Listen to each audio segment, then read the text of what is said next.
The video game that once took the world by storm has unexpectedly announced its server closure. While every other player is frantically selling off their equipment to recoup a fraction of their investment, I sold my home and borrowed further funds to pour everything into the game. Everyone laughs at me, calling my actions beyond foolish. Yet, I alone know the truth of what happens the moment the game servers truly go offline. The entire world will be turned upside down, from the low-level undead within the game to the god-tier monsters.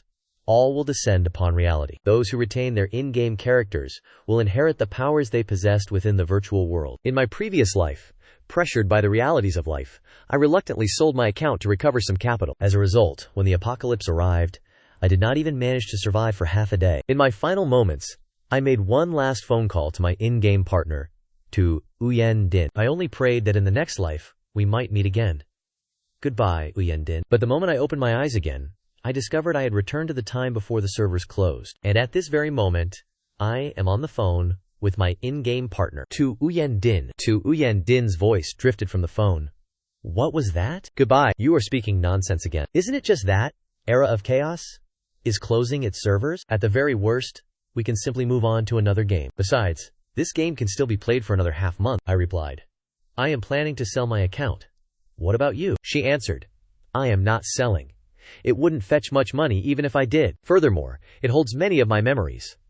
I intend to play until the very last second before the servers go dark. Hearing the exact same response as in my previous life, I confirmed that I had truly returned to the past. Seeing my long silence, To Uyen Din asked with a hint of disappointment, Hey, why aren't you saying anything? You aren't actually planning to sell your account, are you? To her, this game was not merely a pastime. It was a collection of beautiful memories, and I was the most significant part of those memories. Therefore, when she heard my decision to sell the account instead of walking the final path with her, her disappointment was understandable. In my past life, she was indeed heartbroken by that choice. Yet when the monsters descended, To Uyen Din, having inherited the powers of her character, immediately rushed to save me. It is only a tragedy that I was too weak at the time, unable to last even half a day. Reflecting on this, I smiled and spoke to her. Rest assured, not only will I not sell my account, but I will also stand by your side until the very final moment. Furthermore, all the dungeons we have yet to conquer, and every region we have yet to set foot in, I will take you to see them all. Is that true? It is settled then. Since it is decided,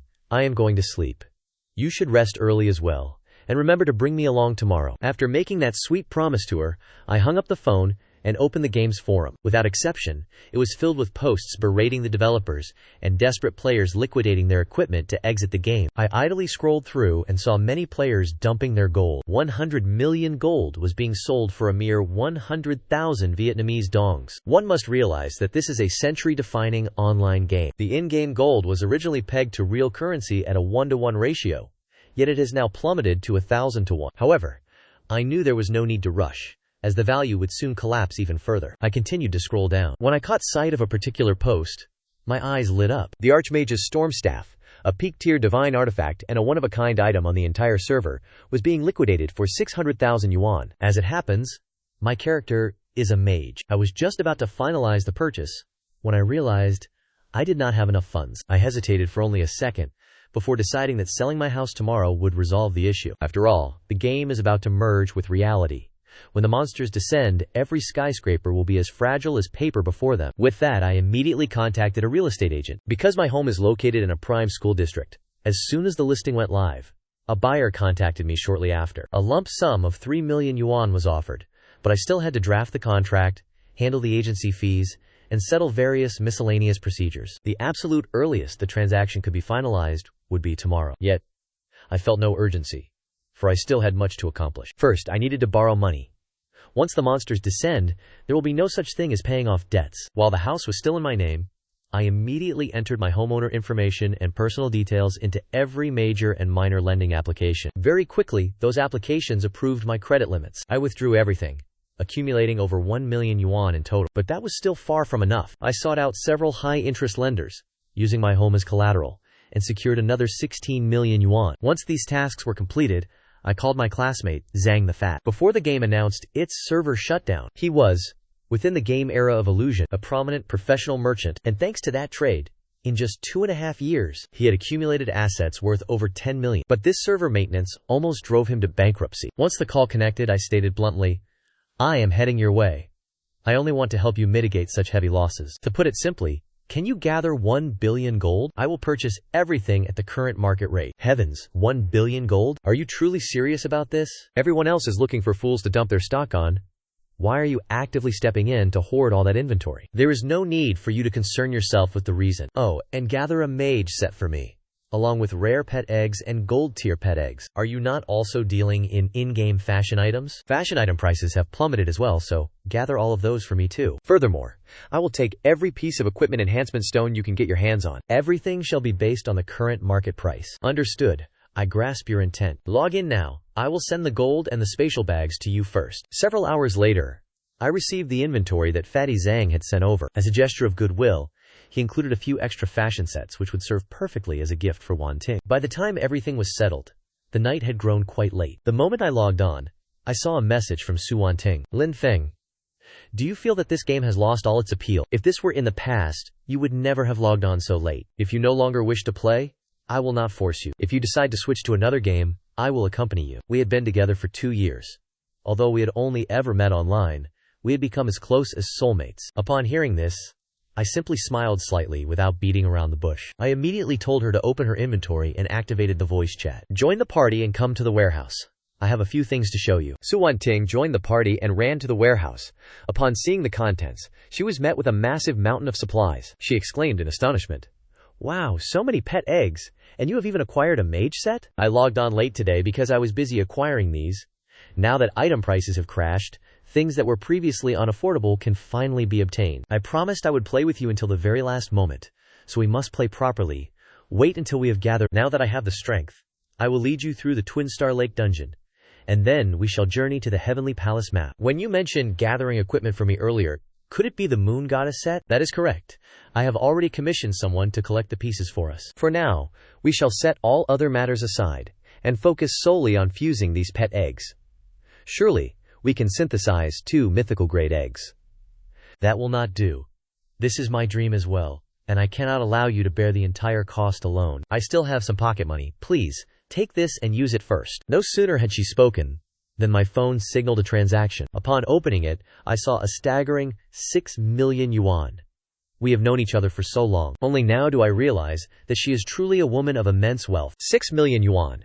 Merely as pocket money. Just how affluent is her family, exactly? I did not say another word. With these funds from Yunting, I can accomplish much more in the coming days. But thinking back to my past life, after the game merged with reality, Su Yunting rushed to save me, yet she was intercepted by a level 90 boss. A lone priest standing against a level 90 boss. This proved that Su Yunting's equipment was exceptionally powerful. In other words, even if I did not acquire it for her beforehand, she would have eventually obtained it herself. With that, I sent a voice message to Fatty Zhang, instructing him to continue gathering pet eggs for me. I want every single one he can find, and once gathered, he is to fuse them for me immediately. Fatty Zhang replied with absolute certainty. Understood.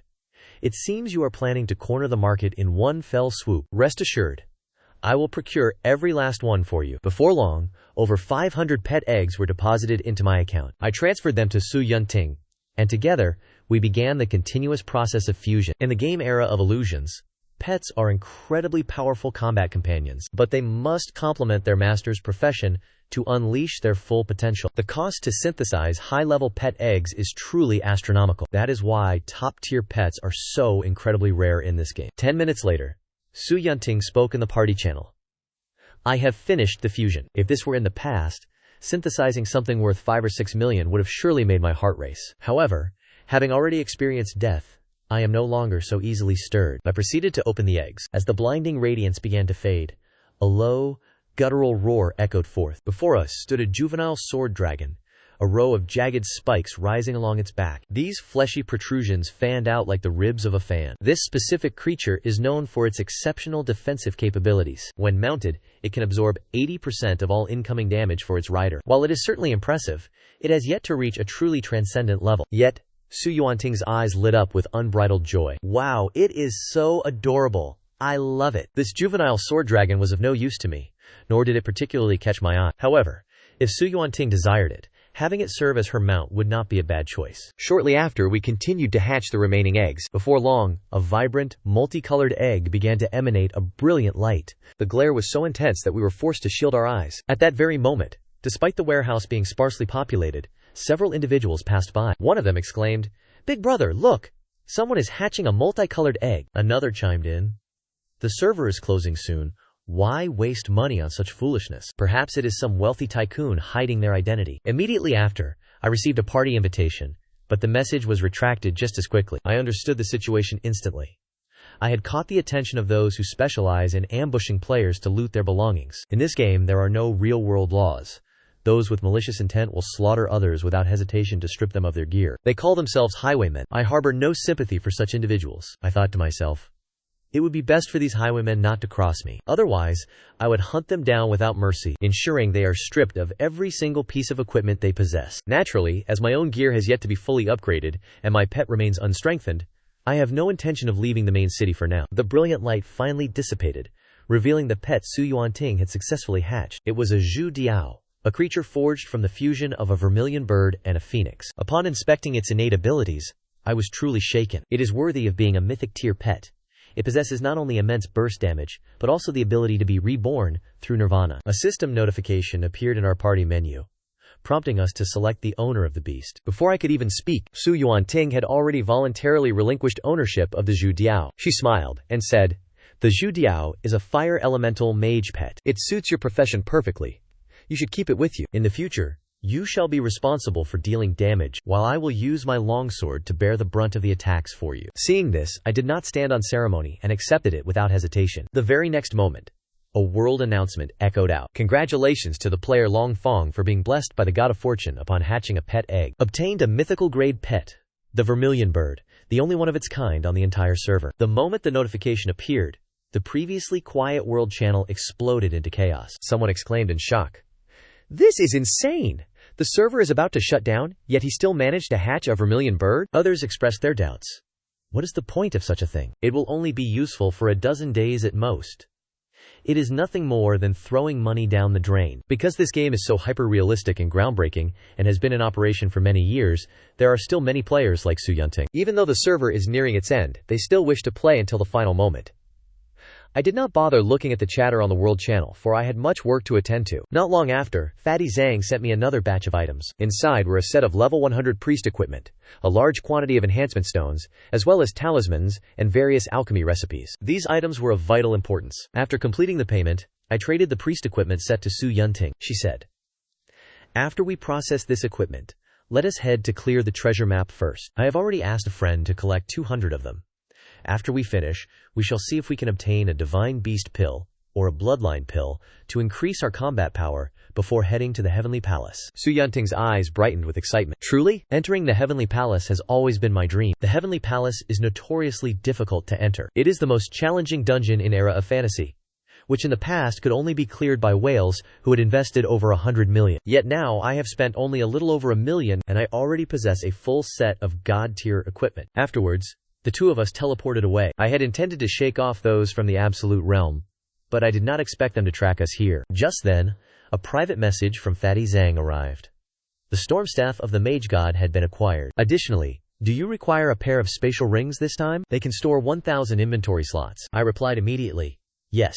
This item holds immense value, whether within the game or in the reality that is to come." After settling those matters, I led Su Yunting to clear the entire treasure map. As for the divine beast elixirs we harvested, I fed them all to the vermilion bird and the young dragon blade. In the span of a few moments, they evolved into god-tier pets comparable to level 70 creatures. With these tasks completed, I told Su Yunting that we would set out for Tianyu City. My reason for choosing that destination is that it remains a private territory. My plan is to purchase the entire city. When the game eventually merges with reality, I will be in possession of a fortress. The 1 billion gold coins I had instructed Zhang the Fatty to accumulate beforehand, at last, they were to prove their worth. After negotiating with the previous city lord, we settled on a final price of 800 million gold. Once I secured the rights of the city lord, I immediately appointed Su Yunting as the vice city lord. By the time everything was finished, it was already very late. After coaxing Su Yunting into a deep slumber, I exhaled a long breath of relief and quickly drifted off to sleep myself. The following morning,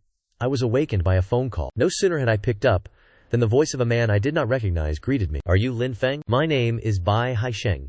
I am the man who purchased your house. I initially intended to buy this house for my daughter, but she has never been away from home since she was small. Your location is a completely unfamiliar city to her, so I hope you will not move out for the time being, and will continue to stay there to help me look after my daughter for a while. Considering that I had not yet found another place to stay, I agreed immediately, stating it was no problem. Yet I could not help but feel perplexed. Can he truly be so at ease in trusting his daughter to me? Could it be that she is so hideous that no one else would dare take her in? What I did not expect was that after Bai Haisheng hung up, his daughter, Bai Shudi, immediately ran to Su Yanting, exclaiming joyfully, "Everything is prepared. Yanting, wait until tomorrow. I am going to give Lin Feng a massive surprise." After ending the call, I did not dwell on it and went back to sleep. But before long, I was awakened by a knock at the door. Annoyed, I muttered, "I have already received my food. This must be a delivery error, being a quintessential shut-in." Aside from courier deliveries, it is rare for anyone to knock at my door, yet to my surprise, a girl's voice rang out from the outside. "May I ask, is this the home of Lin Feng? I am Bai Shudi, the daughter of Bai Haisheng." I was momentarily stunned. Was it not said that she would arrive tomorrow? Glancing at the clock, I saw it was already 10 o'clock at night. How unexpected. To say tomorrow, yet to arrive in the middle of the night. I opened the door, and before my eyes stood no monster, but a stunning beauty, with long, straight black hair, possessing refined features, and a figure fit for a heroine in a webtoon. Seeing me standing there dumbfounded, as if I had lost my soul, Bai Shudi grew slightly irritated, muttering to herself, "So Su Yanting refuses to play games with me, all because of someone like this?" Recovering my senses, I immediately invited her inside, and asked with a smile, "It is so late, how did you get here? Did you drive yourself?" Bai Shudi observed the house as she replied, "That is correct. I drove here myself." My eyes lit up instantly. A family capable of purchasing a 3 million yuan house undoubtedly owns a vehicle of equal quality. This is an asset that can be mortgaged for capital, and right now, the more capital I have, the better. I began calculating in my mind. Bai Shudi suddenly asked me about Origin Fantasy. "Are you still playing that game?" Indeed, not only am I still playing, I intend to play until the very last second before the servers shut down. What a coincidence. That is my intention as well. Once the topic of the game was raised, we immediately found common ground. The awkward atmosphere dissipated entirely. Bai Shudi smiled, and remarked that she was a level 100 warrior, capable of advancing to a Valkyrie. I laughed. "If you are still playing, why not join our party for a dungeon run? With the new dungeon released, I am fairly certain we can secure the first clear. The rewards are quite generous." Bai Shudi looked at me with a disdainful gaze. "The game is on the verge of closing. What meaning do those rewards hold?" Then, she suddenly addressed me by name. "Ling Feng, do you truly not remember me? I am Little Bird Yiren from the game." I froze, then immediately came to the realization. Impressive.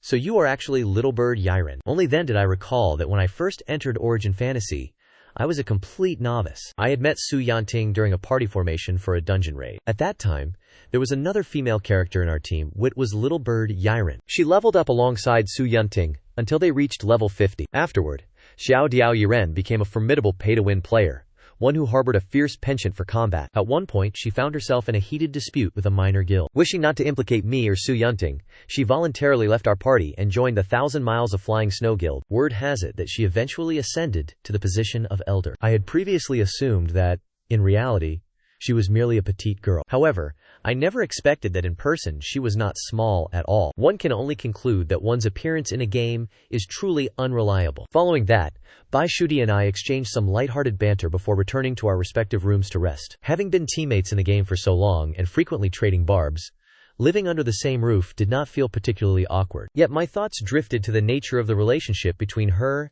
and Su Yanting. Had Su Yanting not known about the sale of my house long ago? With that thought, I quickly sent a message to Su Yanting. "You knew about everything, didn't you?" About 10 minutes later, Su Yanting replied, "I just finished my bath. Is Shudi at your place now? How is it? Isn't it a pleasant surprise to have such a great beauty by your side?" I hastily responded. "Terrified would be a more accurate description. No wonder you seemed so hesitant to speak when you went offline today. It turns out you were aware of my situation all along." Su Yanting responded promptly. "Of course I was. I knew you sold your house for the sake of my dream. At the time, I thought you were incredibly foolish, but I found myself deeply moved by it." The end of her message included an embarrassed emoji, so I proceeded to tease her. "So is that why you didn't hesitate to give me your private savings?" Upon reading Su Yanting's message, I finally let out a sigh of relief and continued our conversation in high spirits. Although we were merely partners in the game, never having met in person, the years spent together day and night made our bond no different from that of real-life lovers. I told her that even though the house in the real world had been sold, I could always earn another one later. Perhaps, once we are married, I will purchase better. For now, I only wish to bring you joy. to accompany you until the final moments of this game. I know you are deeply distressed that the servers are closing, even if you do not express it openly." These words stirred an uncontrollable wave of emotion within Su Yunting. Though it sounded like a promise of a future that might never be, women are often moved by such sincerity. "Furthermore, I had truly sold my house just to play this game by her side," she replied. "What should I do? You have completely warmed my heart." After chatting for a while longer, I told her I had to sleep. Yet, Su Yunting was so overwhelmed with happiness that she could not find rest. She even pulled Bai Shuti into a conversation, recounting how I had sold my house to accompany her in the game. To an ordinary person, selling one's home for a game on the verge of shutting down would be an act of utter madness. But to a young woman who lacks nothing in wealth, this gesture appeared profoundly romantic, redolent with the scent of true love. Even Bai Shuti, who rarely took an interest in men, could not help but remark, "Having found such a wonderful boyfriend, you will surely have no need for me in the future, Yunting." Her voice carried a faint, bitter trace of jealousy. However, after ending her conversation with Su Yunting, Bai Shuti immediately opened a different chat window. The contact was clearly labeled, "Lord Guild President." Bai Shuti messaged, "Guild President, I have finished the investigation. Lin Zhang has absolutely no knowledge of the inner workings. The reason he invested such a colossal sum into the game is because he holds shares within it. My close friend simply cannot bear to leave this game. She wishes to spend these final days wandering through every corner of the world." The guild president replied, "You have worked hard. Shuti, it would be best if you could extract more information from him. Report to me immediately if there is any news." Bai Shuti replied, "Rest assured, guild president. I am going to sleep now." She then turned off her phone. Having driven for several hours, she was long since exhausted. The moment her head hit the pillow, she drifted into a deep slumber. As for me, on the other side, I was completely unable to sleep. For tomorrow, the era of fantasy would issue its official announcement. News broke that the game would cease operations permanently, signaling that all in-game assets were about to plummet in value. I had to seize the opportunity to use Bai Shuyi's luxury vehicle to acquire even more funds. However, I absolutely could not allow anyone to discern my true intentions. Regardless, after the sequence of maneuvers I had just executed, I was certain that I had already drawn the silent scrutiny of several powerful figures within the game. 8 a.m. Sunlight flooded into the living room. I had just pushed breakfast in front of my roommate, Bai Shuyi, when a notification appeared on the main page that left players across the globe breathless. It was a fatal announcement, no different from a death sentence. It emerged right on schedule, as if preordained. The content of the announcement was shockingly irresponsible. The operators declared that the core of the game, the Starstones, originated from outer space. Now that energy had been completely exhausted. Not only could they offer no form of compensation, but they also claimed they required 5 years to research a replacement version for Blue Star. To put it plainly, this was nothing short of a final judgment. The accounts and divine artifacts in the hands of the players had suddenly become worthless scraps, not worth a single cent. The homepage and forums erupted instantly. Players unable to withstand the shock began to delete their accounts in desperation, burning divine weapons into raw materials as a form of protest against the developers. But in the eyes of one who has been reborn, these discarded datasets would become life-saving divine artifacts in half a month's time. Now was the most opportune moment to hoard them. I immediately called my childhood friend, Zhang Chunlin. By this time, the price of in-game gold had collapsed. 100 million gold was now worth only 1,000 yuan. I suppressed the urge to go mad with joy and instructed him in a cold tone, "Fatty Zhang, gather everything for me. Start by securing 1 trillion in gold. Take as much as you can and hoard all high-level crafting materials. Force the prices of rare treasures and strange curiosities to their lowest possible point, and then buy them all." Hearing this, Zhang Chunlin adamantly pressed me, asking if I had any insider information. I calmly reminded him that there was no inside information, but if he trusted me, he should hold onto his account tightly and stock up on as many life-saving items as possible. After hanging up, I looked at the screen filled with curses and videos of account deletions, a cold smile tugging at the corner of my lips. After finishing my call with Zhang Chunlin, I looked up to see Bai Shuyi. My frantic commands from moments ago, ordering the acquisition of tens of millions worth of assets, had clearly been overheard by her in their entirety. At this moment, I understood clearly that my erratic behavior had begun to attract the attention of various factions, especially since Xu Piaoliang was right in front of me, an elder of the guild, Bai Shuyi. Although she was an old acquaintance of Lang Feng and a close friend of Su Yunting in the real world, she truly could not comprehend Lang Feng. How could a normal man, on the very day the game was declared to be shutting down, go so far as to sell his house and take on debt? He insisted on pouring all his wealth into a virtual world, a world that was on the verge of vanishing in her eyes. If Lang Feng had not lost his mind, then surely some obsession had corrupted his judgment. She stared directly into Lang Feng's eyes, her tone both grave and filled with bewilderment. Lang Feng, tell me the truth.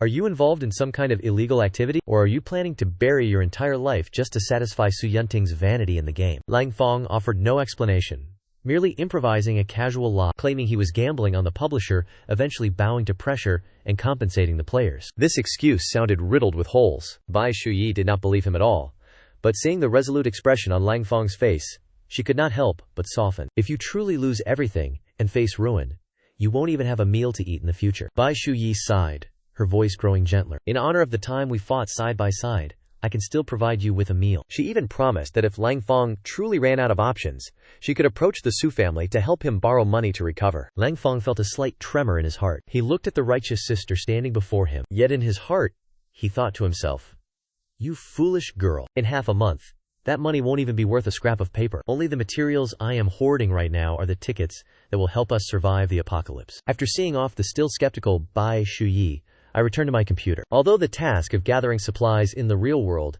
had been entrusted to Zhang Chunlin within the era of illusions, I still had a plan that was even more exorbitant and insane. I headed straight for the recruitment hall of the main city. There sat 4 high-level NPCs, long ignored and neglected by players across the entire server. The master blacksmith Duan Zuxian, the master alchemist Yao Linglong, the master array specialist Kui Shan, and the master tailor Lin Xiaoxiao. In the world of the era of illusions, these 4 represented the absolute ceiling of the support professions, but because the conditions for recruiting them, it requires not only a massive fortune in gold, but also the consumption of countless rare materials. Even before the official announcement was released, no guild had ever been willing to sustain these 4 money-devouring machines. Now that the game is about to shut down its servers, everyone is busy liquidating their NPCs to recoup their losses. In the eyes of the average player, these 4 are merely high-tier lines of code destined to be wiped, nothing more than digital refuse. But I, Ling Feng, know full well that in half a month, these NPCs will become the foundation upon which I stand firm in the coming apocalypse. Duan Zuxian can forge divine weapons, while Yao Linglong can refine divine elixirs capable of resurrecting the dead. With them in my possession, my Tianyu city will possess the only top-tier industrial system on Blue Star. Without a second's hesitation, I directly invested a full 500 million gold. I signed a lifetime contract with all 4 of them. A server-wide announcement instantly flooded every player's screen. Congratulations to the player Ling Feng for successfully recruiting the 4 great grandmasters of production. The world chat channel fell into a deathly, stunned silence. Shortly thereafter, a wave of frenzied mockery erupted. Has Ling Feng so much money that he is burning it for fun? 500 million to buy NPCs that you cannot even take with you? Does he intend to be buried alongside this game? I cannot help but laugh at their ignorance. I looked at the screen full of curses and sarcasm, but my heart remained entirely unmoved. Zhang Chunling's efficiency was even greater than I had anticipated. In just a few short hours, the first batch of gold, worth 10 billion, was transferred to my account. At this moment, the trading floor of the fantasy era was filled with desperate fire sale prices everywhere. Items that were usually so rare as to be unobtainable, like abyssal secret silver and oath crystals. Now they lay piled up like trash on the roadside, with no one bothering to even inquire about them. I gave a strict order to Zhang Chunling. What needs to be collected is not just gold, but every single top-tier crafting material. Acquire every single spirit beast, exotic treasure, and rare item available. On the other end of the line, Zhang Chunling's hands were trembling. No matter how she calculated it, she could not understand why I would pour 10 million in cash into a pit that was guaranteed to be a total loss. Ling Feng, tell me the truth. Is the official side secretly planning a data inheritance? Otherwise, if you continue to play like this, we will both be sleeping in cardboard boxes under a bridge tomorrow. Hearing her probing voice, I felt a twinge of emotion. After all, she has been my closest friend since we were children. I truly want to save her, but how much she chooses to believe depends on her own fate. I did not reveal the truth about the impending apocalypse, only calmly telling her that there was no inside information. However, I advise you to start looking after your own account as well. Retain as many high-grade medicinal elixirs as possible, along with instant mana recovery potions to ensure survival. Believe me, these items carry far more significance than the digits sitting in your bank account. True Xuan Lam remained silent for a long time, eventually gritting his teeth and giving a single word of confirmation.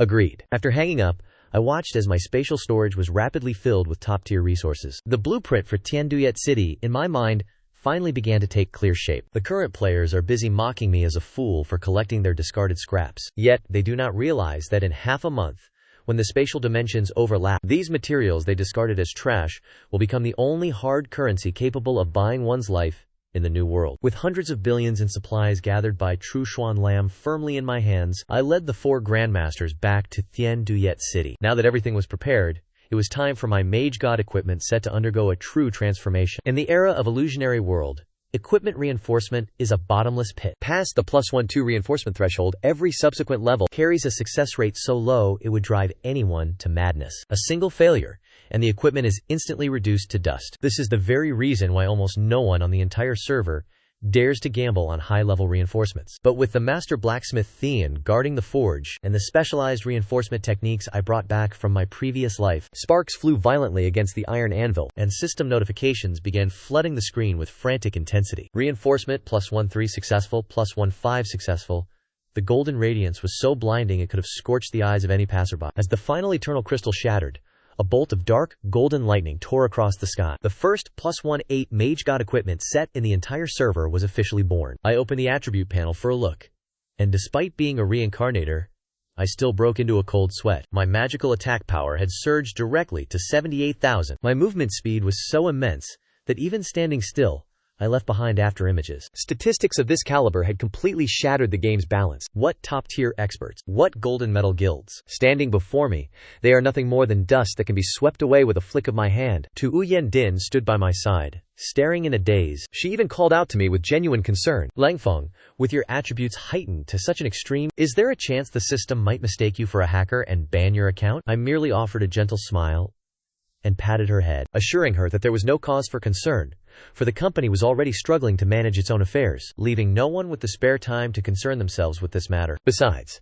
the extent to which I have exerted myself was not to claim dominion or reign supreme within the game, but rather, so that when the monsters descend in half a month, I might possess the absolute strength necessary to protect you in this hellish apocalypse. Now that my divine equipment set is complete, it is time to head to the South Heaven Gate and reclaim the first clear reward that is rightfully mine. Half an hour later, the battle within the South Heaven Gate instance had reached its most intense stage. Ling Feng coordinated with Zhu Kui to unleash a barrage of damage, while Jian Long stood on the front lines, struggling to withstand the pressure. Meanwhile, Su Yanting, serving as the healer, cast her holy restorative light without a single second of respite. She was the sole guarantee that the party would not be annihilated. Ling Feng calmly commanded Su Yanting, insisting that they lure no more than 2 giant ape generals at a time, strictly forbidding them from engaging 3. For these elite monsters possessed a peculiar ability, akin to a monkey plucking its own hair to summon an army. Once they sustained significant area of effect damage, they would instantly summon countless giant ape warriors. Although Lin Feng was currently equipped with divine gear, should he be swept away by an endless tide of monsters, the objective of achieving a first clear within 50 minutes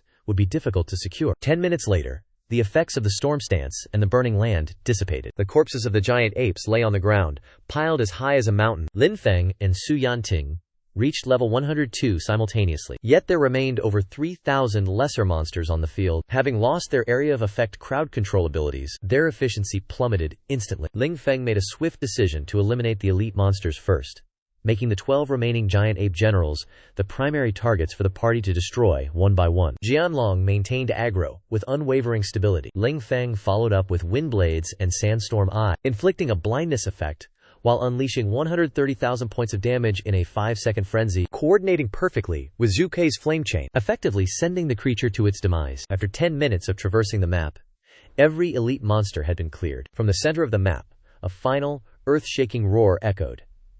The Great Ape King bears the title of Battle God. At its furious roar, the remaining minor beasts fell into a state of frenzy, completely disregarding the attacks from Ling Feng, charging madly toward their sovereign. Su Yanting began to feel a sense of unease. The Great Ape King's offensive power reaches 68,000. It is unlikely that the Sword Dragon can withstand it. Ling Feng's gaze was unyielding. Even if it cannot withstand it, it must hold its ground. If the situation truly becomes dire, I shall charge forward to intercept it myself. By the 35th minute, the battle erupted into total intensity, and a storm of energy once again blanketed the central battlefield. The damage from Ling Feng and Zhu Kui poured down upon the giant ape king like a torrential downpour. When the giant ape king's health dropped to 70%, it unleashed a punch in its rage, its body of over 10 meters appearing as though it might shatter. A shockwave swept directly across the ground, instantly evaporating 40% of Ling Feng's health. The entire team was pushed to the very brink of survival. The earth-shattering punch of the giant ape king crushed the rhythm of the entire battlefield. Watching his own health bar drop to less than half, Ling Feng felt his heart constrict in his throat. This title of battle god is certainly no empty reputation. This type of map-wide, indiscriminate damage, at the current stage, is nothing short of overwhelming, superior tier destruction. Yanting, do not worry about me. Protect the sword dragon first, Ling Feng shouted. At this moment, beads of sweat had formed on Su Yanting's forehead. The staff in her hand moved so quickly, it left behind afterimages. The sword dragon is the team's vanguard, forced to bear the full, direct brunt of the giant ape king's fury. Its health bar plummeted, as if it were pouring out of a hole. Although Su Yanting's healing capacity is terrifyingly potent, under such levels of devastation, the sword dragon's superior defenses began to falter, as if on the verge of collapse. The giant ape king's health continued to fall, dropping to 50%, then 30%. With every segment of health lost, it roared maniacally, summoning hundreds and thousands of giant ape warriors. The entire central battlefield was saturated with a dense swarm of apes. The battle reached a state of utter carnage. Just as the giant ape king's health dipped below 20%, entering its final berserk state, its mountain-sized fists were raised high, aiming directly at Zhu Kui and the sword dragon standing on the front lines. Following a thunderous explosion, dust and debris billowed, clouding the sky. The sword dragon let out a miserable groan as it took the first blow. Its massive form dissolved into white light, vanishing instantly from the battlefield. It had been forcibly recalled to the pet dimension, but the vermilion bird suffered a far more tragic fate. Under the weight of overwhelming physical damage, its health bar was wiped out in a single stroke. Due to the extreme temperature, its entire body detonated into a cluster of deep, crimson sparks. Su Yanting, the vermilion bird's master, gasped in shock, her eyes instantly brimming with tears. Had the spectators witnessed this, they would have surely concluded that Ling Feng's dream of achieving the first clear had been utterly shattered. Yet, the corners of Ling Feng's mouth curled into a cold, composed arc. This was exactly the moment he had been waiting for. Amidst the drifting ashes, an egg the size of a fist, translucent like crystal, and glowing a fiery red, appeared at the heart of the sea of flames, ravenously absorbing the surrounding fire elemental energy. The system notification thundered. Divine Beast Bloodline detected. Vermilion Bird has activated hidden skill, Rebirth. In that very instant, a terrifying wave of pressure swept across the entire arena. The sphere of fire, previously shattered, suddenly began to expand. It grew until it was twice its original size. The Vermilion Bird was reborn, its entire body wreathed in golden flames. It broke through the shell and surged forth, its attributes instantly restored to their peak. Its damage output doubled, and its magical power shattered the 80,000 threshold. Emerging from its rebirth, the Vermilion Bird let out a clear, resounding phoenix cry. A torrent of golden true fire erupted, instantly incinerating the lesser monsters surrounding them into vapor, before striking the great ape king square in the chest. Ling Feng did not stand idle. His eyes were bloodshot. Seizing the moment the boss was suppressed by the lingering power of the rebirth, he poured his remaining mana into his staff. His final, reinforced wind blade barrage tore through the air, piercing the great ape king's throat. Following a roar filled with defiance, the giant beast, who called itself the god of combat, collapsed to the ground. A server-wide notification rang out at that very moment. Congratulations to players Lin Zhang Shen Shi and Meng Li Zhao Guang for completing the dungeon in 43 minutes and 52 seconds. They have earned the honor of the first clear of the Nantian Gate instance. Receiving a 100-fold experience bonus, Ling Feng exhaled a long breath as he watched his level soar to 113. He understood clearly that this was merely the first step on the eve of the apocalypse, the first step toward establishing his absolute dominance. Meanwhile, as Ling Feng and Su Yanting were effectively harvesting dividends in the Nantian Gate instance while incidentally grinding mobs, the respawn point in the main city of Kangxiang was in total chaos. A minor female streamer named Lin Xiaoya was posting grievances, lamenting that as soon as she hit level 30, she had encountered a group of bandits. She had been robbed of everything, left with absolutely nothing. Even the account she had paid to have farmed was stripped of all its equipment. At that very moment, a group of bandits known as Ghost Power Spirit and the Perverted Hunter were lying in wait outside the city of Tianyu. Initially, they intended to ambush Ling Feng, but since Ling Feng did not emerge from the dungeon, they decided to skirt the outskirts and bully the newcomers instead, earning a meager living of 200 or 300 yuan each day. Inside the dungeon, however, Ling Feng paid absolutely no heed to those dancing clowns. He was guiding Su Wanding to exploit the dungeon's mechanics, where the great ape general would continuously summon warrior spirits. This was truly the most perfect natural training ground one could ask for. After 2 hours of high-intensity monster grinding, the levels of Ling Feng and Su Wanding soared to 115. Zhu Kui and Jian Long surged straight to level 120, clearing the dungeon with their inventory slots completely overflowing. The two stepped out to grab lunch, and before logging off, Ling Feng returned to Tianyu City to commission another 1,000 sets of handcrafted gear. His plan at this moment was exceptionally clear. 9-star top-tier equipment is something one only encounters by chance, but he could utilize a massive quantity of handcrafted gear to extract the maximum attribute bonuses, and then use the Celestial Palace crystals that Zhang Chunling had collected. By transferring those stats onto the 9-star gear, he could rapidly mass-produce divine equipment. In the living room, his housemate Bai Shudi relayed an invitation to speak from the guild leader, Zhu Mo. Ling Feng prepared lunch himself. The years spent as an orphan had tempered his cooking skills to a high standard. As she ate, Bai Shudi teased that Wanding would certainly be well fed in the future. After eating, Ling Feng logged in and added Shui Mo as a friend. This #1 female guild leader conducted herself with extreme tact. She did not use her status to pressure him, but instead asked for Ling Feng's thoughts regarding the game's compensation. Ling Feng provided a half-truthful answer, keeping his account secure. In the end, Shui Mo not only agreed to let Bai Shudi join Ling Feng's small team, but she even took the initiative to request an invitation for herself. Ling Feng, naturally, welcomed her with pleasure. At that precise moment, his mailbox signaled the arrival of a large gift package sent by Zhang Chunling. 1,000 Celestial Palace crystals valued at 800,000 yuan, and 100 radiant pet eggs valued at 100,000 yuan. Without batting an eye, Ling Feng paid the full 1 million yuan. Zhang Chunling sent a message lamenting that Yi Denglong was still mocking Ling Feng in their class group chat. She was so furious that she left the group and officially acknowledged Ling Feng as her boss. Ling Feng simply smiled faintly, instructing her to continue driving down prices and sweeping the market. Regarding those 100 radiant eggs, Ling Feng had no intention. He arrived at the city lord's manor to recruit a vast number of beast tamers, preparing to raise this entire legion of tamed beasts. Before the game could invade reality, he intended to build a pet legion capable of sweeping across all opposition. In the Age of Illusion, a player can typically deploy 3 pets into battle. However, by utilizing pre-order vouchers to raise the limit and combined with high mental attributes, one could even command over 100. More importantly, after a pet undergoes soul integration, it can increase the player's total attributes by up to 45%. Lin Feng threw 60 million gold into the Tianyu city without hesitation, demarcated a spirit beast base, recruited 3 top-tier beast tamers, and immediately initiated a frenzied egg-crushing spree. 100 resplendent eggs were opened in a single breath. Although no mythical grade hatched, he managed to pull 6 god-tier pets and 4 epic-tier pets. Lin Feng sent the perfect quality pets to the base for cultivation, and had each one complete the master binding process. He then carefully selected 3 epic-tier pets to gift to Su Yunting, covering the roles of tank, warrior, and mage. This directly addressed Su Yunting's greatest weakness, the lack of damage output during solo play, whereas for Lin Feng himself, he chose 2 god-tier pets, focused on survivability and crowd control. One was the Heavenly Snow Maiden, specialized in crowd control and high magic damage, possessing the innate ability of Ice Seal for survival and immunity to negative status effects. The other possessed the ability to sow fear, along with the stealth capabilities of an assassin. It was the Heavenly Flying Sun. After integration, it could transform Lin Feng, a wind element mage, into a man as swift as the wind itself. Having handled his pets, Lin Feng began identifying 2,000 sets of level 100 crafted equipment. After more than half an hour of labor, his fortune erupted, revealing 8 9-star masterpiece items. Although the attributes were not entirely to his liking, Lin Feng used Heaven Palace crystals to maximize all attribute lines. He personally crafted the Crimson Moon Belt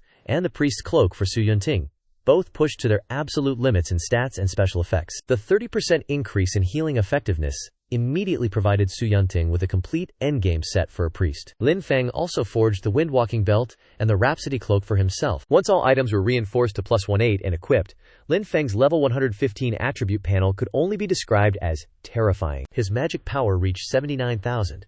His movement speed surged to 34.2 per second, and all skill levels bolstered by his equipment reached level 13. With these statistics, he would not be inferior, even when compared to a fire element mage. Just then, Su Yunting logged back in, and Lin Feng entrusted her with the top-tier divine equipment and the pets. The two prepared to continue exploring the map to level up their pets. Su Yunting softly asked him if, once they reached level 100, he could take her for a stroll through the Heaven Palace. Lin Feng agreed with apparent enthusiasm. But the unexpected always emerges when one least anticipates it. While excavating 500 supreme-grade treasure map amidst 10 eternal crystals, Lin Feng miraculously unearthed a fragmented piece of the God-slaying formation. It was a shattered seal. This was a 9th-tier, city-protecting grand formation, capable of entrapping and slaying even a celestial. Lin Feng understood the strategic value of this artifact all too well. Immediately contacting Zhang Chunling and Jia Ling, he commanded them to procure all remaining fragments of the seal at any cost. He felt a lingering intuition that this God-slaying formation might one day become the ultimate trump card for Tianyu City. As the day of exploration concluded, Lin Feng was about to log off to rest when a knock echoed at his door. His roommate, Bai Shudi, spoke up, asking Lin Feng to accompany her to the university the next day to familiarize himself with the campus. In Bai Shudi's eyes, this was merely a trivial matter of roommates helping one another. After all, she had previously promised to lend Lin Feng money.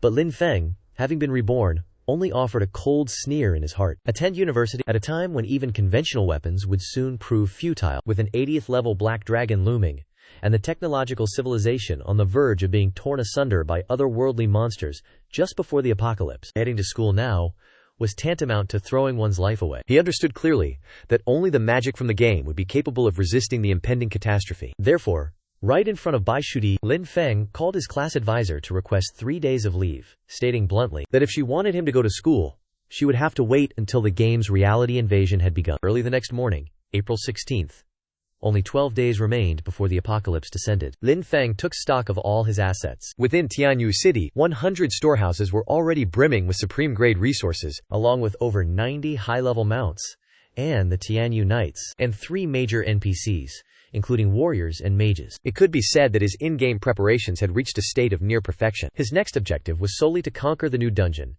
and secure sufficient equipment for his pets. Once Lin Feng logged into the game, he immediately joined Su Yanting's party. By then, Shui Mo, Xiao Niao Yiren, and Bai Shudi had already been waiting for some time. Just as the group awaited the final member, Zhang Chunling, to log in, Lin Feng listened as the others recounted events, noting that their real-world class group chat had erupted into chaos, with the class advisor publicly criticizing Lin Feng within the group, claiming he had been absent for too long, while his old rival, Yan Tenglong, seized the opportunity to mock him relentlessly, and even threatened to report the matter to the administrative office. Lin Feng initially intended to laugh it off, but he noticed that Zhang Chunling, usually a reserved individual, had transformed into a veritable god of war within the group chat, single-handedly engaging in a verbal skirmish against the entire crowd. When Ye Danglong invoked his local connections and used his brothers to threaten him with force, Zhang Chunling did not show the slightest fear and retorted with fierce intensity. "You may have underworld connections, but I have 3,000 keyboard warriors ready at my command if you push me too far. I will have you two brothers on the front page of national news by the end of today." Seeing Zhang Chunling risk offending the most powerful figure in Longhai City just to protect him, a warmth stirred within Lin Feng's heart. This childhood friend, even when Lin Feng was on the verge of bankruptcy, had never once charged him an extortionate rate of interest, and now he had displayed such profound loyalty. He was truly the kind of friend to whom one could entrust their life. As for Ye Danglong, Lin Feng did not even bother to cast a glance his way. In his memories, Ye Danglong was one of the first to sell his account and cowardly flee the game at the first sign of trouble. Once the 12 days pass and the dimensions begin to converge, those who boast of local dominance or claim the title of second-generation wealthy will stand before a Lin Feng who possesses transcendent power, appearing no greater than mere ants. Shortly after, Zhang Chunling came online, and the team of 5 finally assembled, setting their sights directly on the new Heavenly Palace dungeon. The newly released dungeon is titled Heavenly Palace in Chaos, and its setting is grand and majestic. It chronicles the inevitable decline of the Heavenly Palace, a dungeon that masterfully blends Eastern and Western mystical elements, featuring both the Southern Heavenly Gate and 12 divine temples, intricately woven with systems of divine authority, where every faction harbors its own ulterior motives. Within this iteration of the Southern Heavenly Gate, the Great Ape King, which players had repeatedly defeated in the past, had returned with its level increased to 120, boasting 2 million health points and an attack power capable of obliterating Lin Feng in a single strike. Furthermore, it was joined by the Flame Demon, the 9-headed Serpent, and 11 other fiends, creating a scene of absolute devastation. With the team of 5 gathered, the guild leader, Shui Mo, suggested attempting the normal difficulty first as a trial run, to which Lin Feng offered no objection. After all, the first completion of the normal difficulty would still yield a supreme treasure chest. The team composition could now be considered the pinnacle of the entire server, featuring the number 1 priest, Su Yanting, and the 3rd-ranked warrior on the entire server, Bai Shuyi, alongside the hidden profession elementalist of the Xunluo added to the party. Only their childhood friend, Zhang Chunling, was lagging slightly behind. As a knight, her entire 9-star gear set, even including her crafted items, barely reached a value of 1 million. Yet, in the face of Ling Feng's terrifying damage output, and his divine beast, the vermilion bird, all such shortcomings ceased to matter. On the normal difficulty setting, the team practically steamrolled their way through. As for the vermilion bird, it not only demonstrated exceptional intelligence, but also contributed 26% of the team's total damage. This realization dealt a heavy blow to Bai Shuyi. As a top-tier warrior, to have her damage output eclipsed by a mere pet was humiliating. She immediately declared that she would gather 10,000 radiant eggs to hatch a divine beast even more powerful. Although Zhang Chunling lamented that in-game consumable items were in severe depletion and the market was quite sluggish, the mindset of Bai Shuyi and Su Yanting remained simple. They simply wanted to enjoy the game to the fullest. Afterward, the team unlocked the hard difficulty.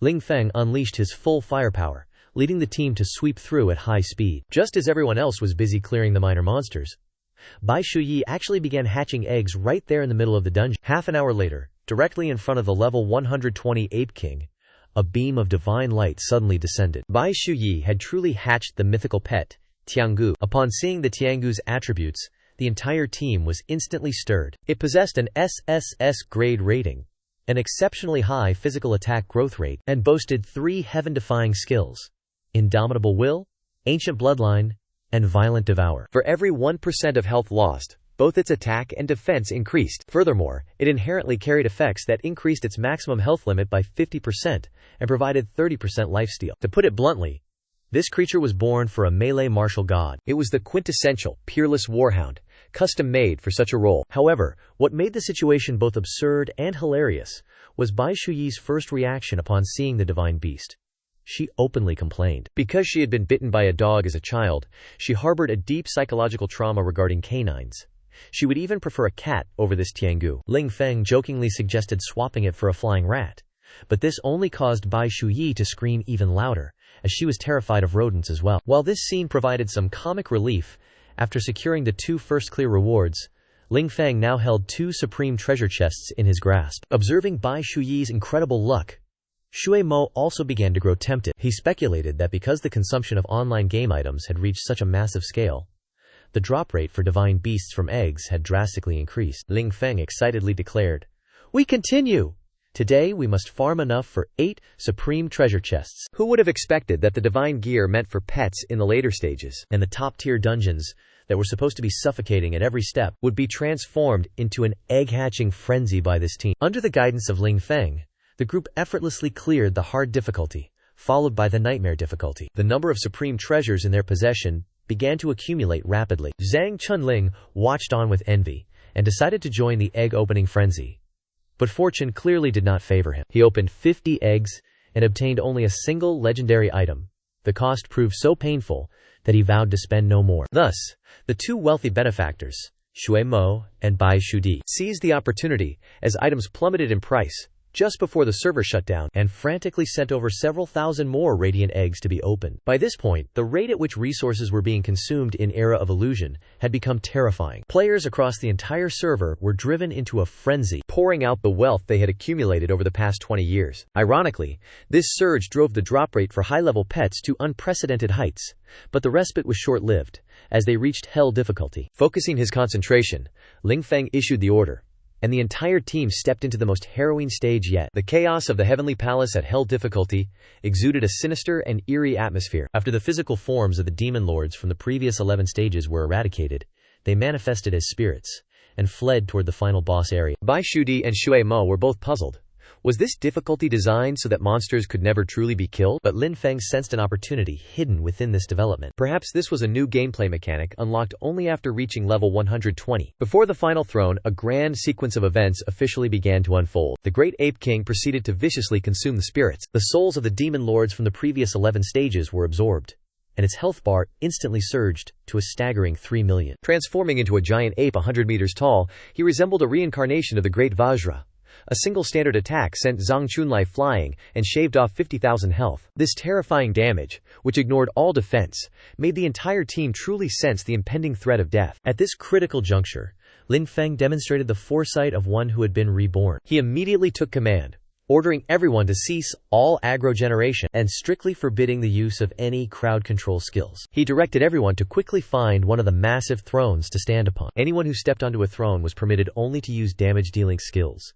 Even the healers were forbidden from casting healing spells. Though Bai Shudi's face was filled with confusion, she complied, and a miraculous sight unfolded. Because the mechanism of the thrones had been activated, the great ape king, whose physical form was too massive, found himself unable to lock onto targets standing atop the thrones. He was left disoriented and helpless, wandering aimlessly back and forth between the 5 thrones. Thanks to this exploit, the boss with 3 million health was instantly reduced to a sitting duck. As the great ape king collapsed with a thunderous roar, system notifications flooded the entire server screen in a frenzy. Lin Feng's team had not only secured the server first clear, but they were also awarded an extremely rare and precious guaranteed profession advancement. What sent the entire player base into an even greater uproar was the system announcement that followed immediately after. The level 120 soul cultivation system was officially launched, along with the reputation system, causing the world chat channel to boil over like a cauldron of scalding oil. Some were infuriated, cursing the development team for introducing major updates when the server was on the brink of closure. Others began digging into the story of how Lin Feng had actually mortgaged his home just to play the game. Facing the mockery and bewilderment flooding the screen, Lin Feng looked at his experience bar nearing level 120, a cold smirk playing on his lips.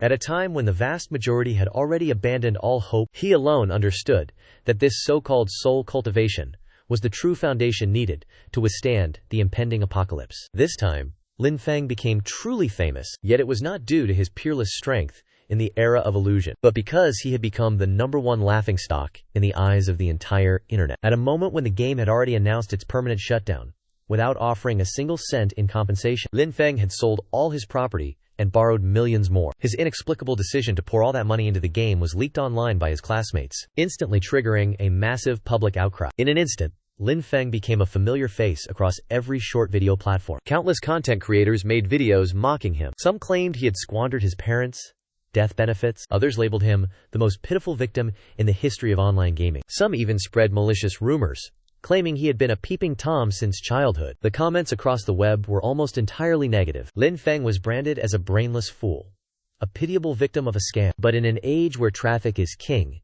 being famous, even through infamy, was still fame. Lin Feng was flooded with all manner of interview requests. The school beauty, Jiang Tingting from the publicity department, sought to interview him. The Longhai TV station, with their program Contemporary Youth, also wanted to invite him for a recording. Kuai-yin even offered an 800,000 yuan contract, inviting him to join their platform. As for the offer to advertise Brain Gold, a product that was clearly mocking his mental state, Lin Feng hung up the call immediately, though he accepted the contracts for the television program and the Kuai-yin headquarters. His class group chat, the crowd that had previously mocked him, including Ye Denglong and those who had ridiculed Lin Feng, were now silenced. Upon learning that Lin Feng was not only going to be on television, but was also heading to Beijing to participate in the program, they were green with envy, their expressions sour with jealousy. Zhang Chunling, who harbored a secret crush on Jiang Yuyu, and was a childhood friend of Jiang Tingting's younger sister, leveraged his connection with Lin Feng to secure an interview request from the campus belle Jiang Tingting. He was so overjoyed that he began calling Lin Feng his own brother. Su Wanting's voice was filled with anxiety over the phone. She assumed that Lin Feng had agreed to make a spectacle of himself for the entire nation to watch, only because he was desperate for money, and she even considered asking her family for funds to assist him. A warmth stirred within Lin Feng's heart. He comforted her, explaining that he simply wished to share his personal journey and reflections, promising to join her online every day to admire the scenery. After hanging up, Lin Feng began to outline the content for the program. He was acutely aware that the apocalypse was looming, yet he could not openly reveal the secret of his rebirth. Thus, he decided to use the pretext of having had a prophetic dream, seizing the opportunity of a nationwide broadcast to issue a final warning to the populace and even to the military. At the same time, he instructed Zhang Chunling that the acquisition of in-game assets must absolutely not be halted. No matter how low the price, they were to continue consolidating their stock, especially that War God formation manual.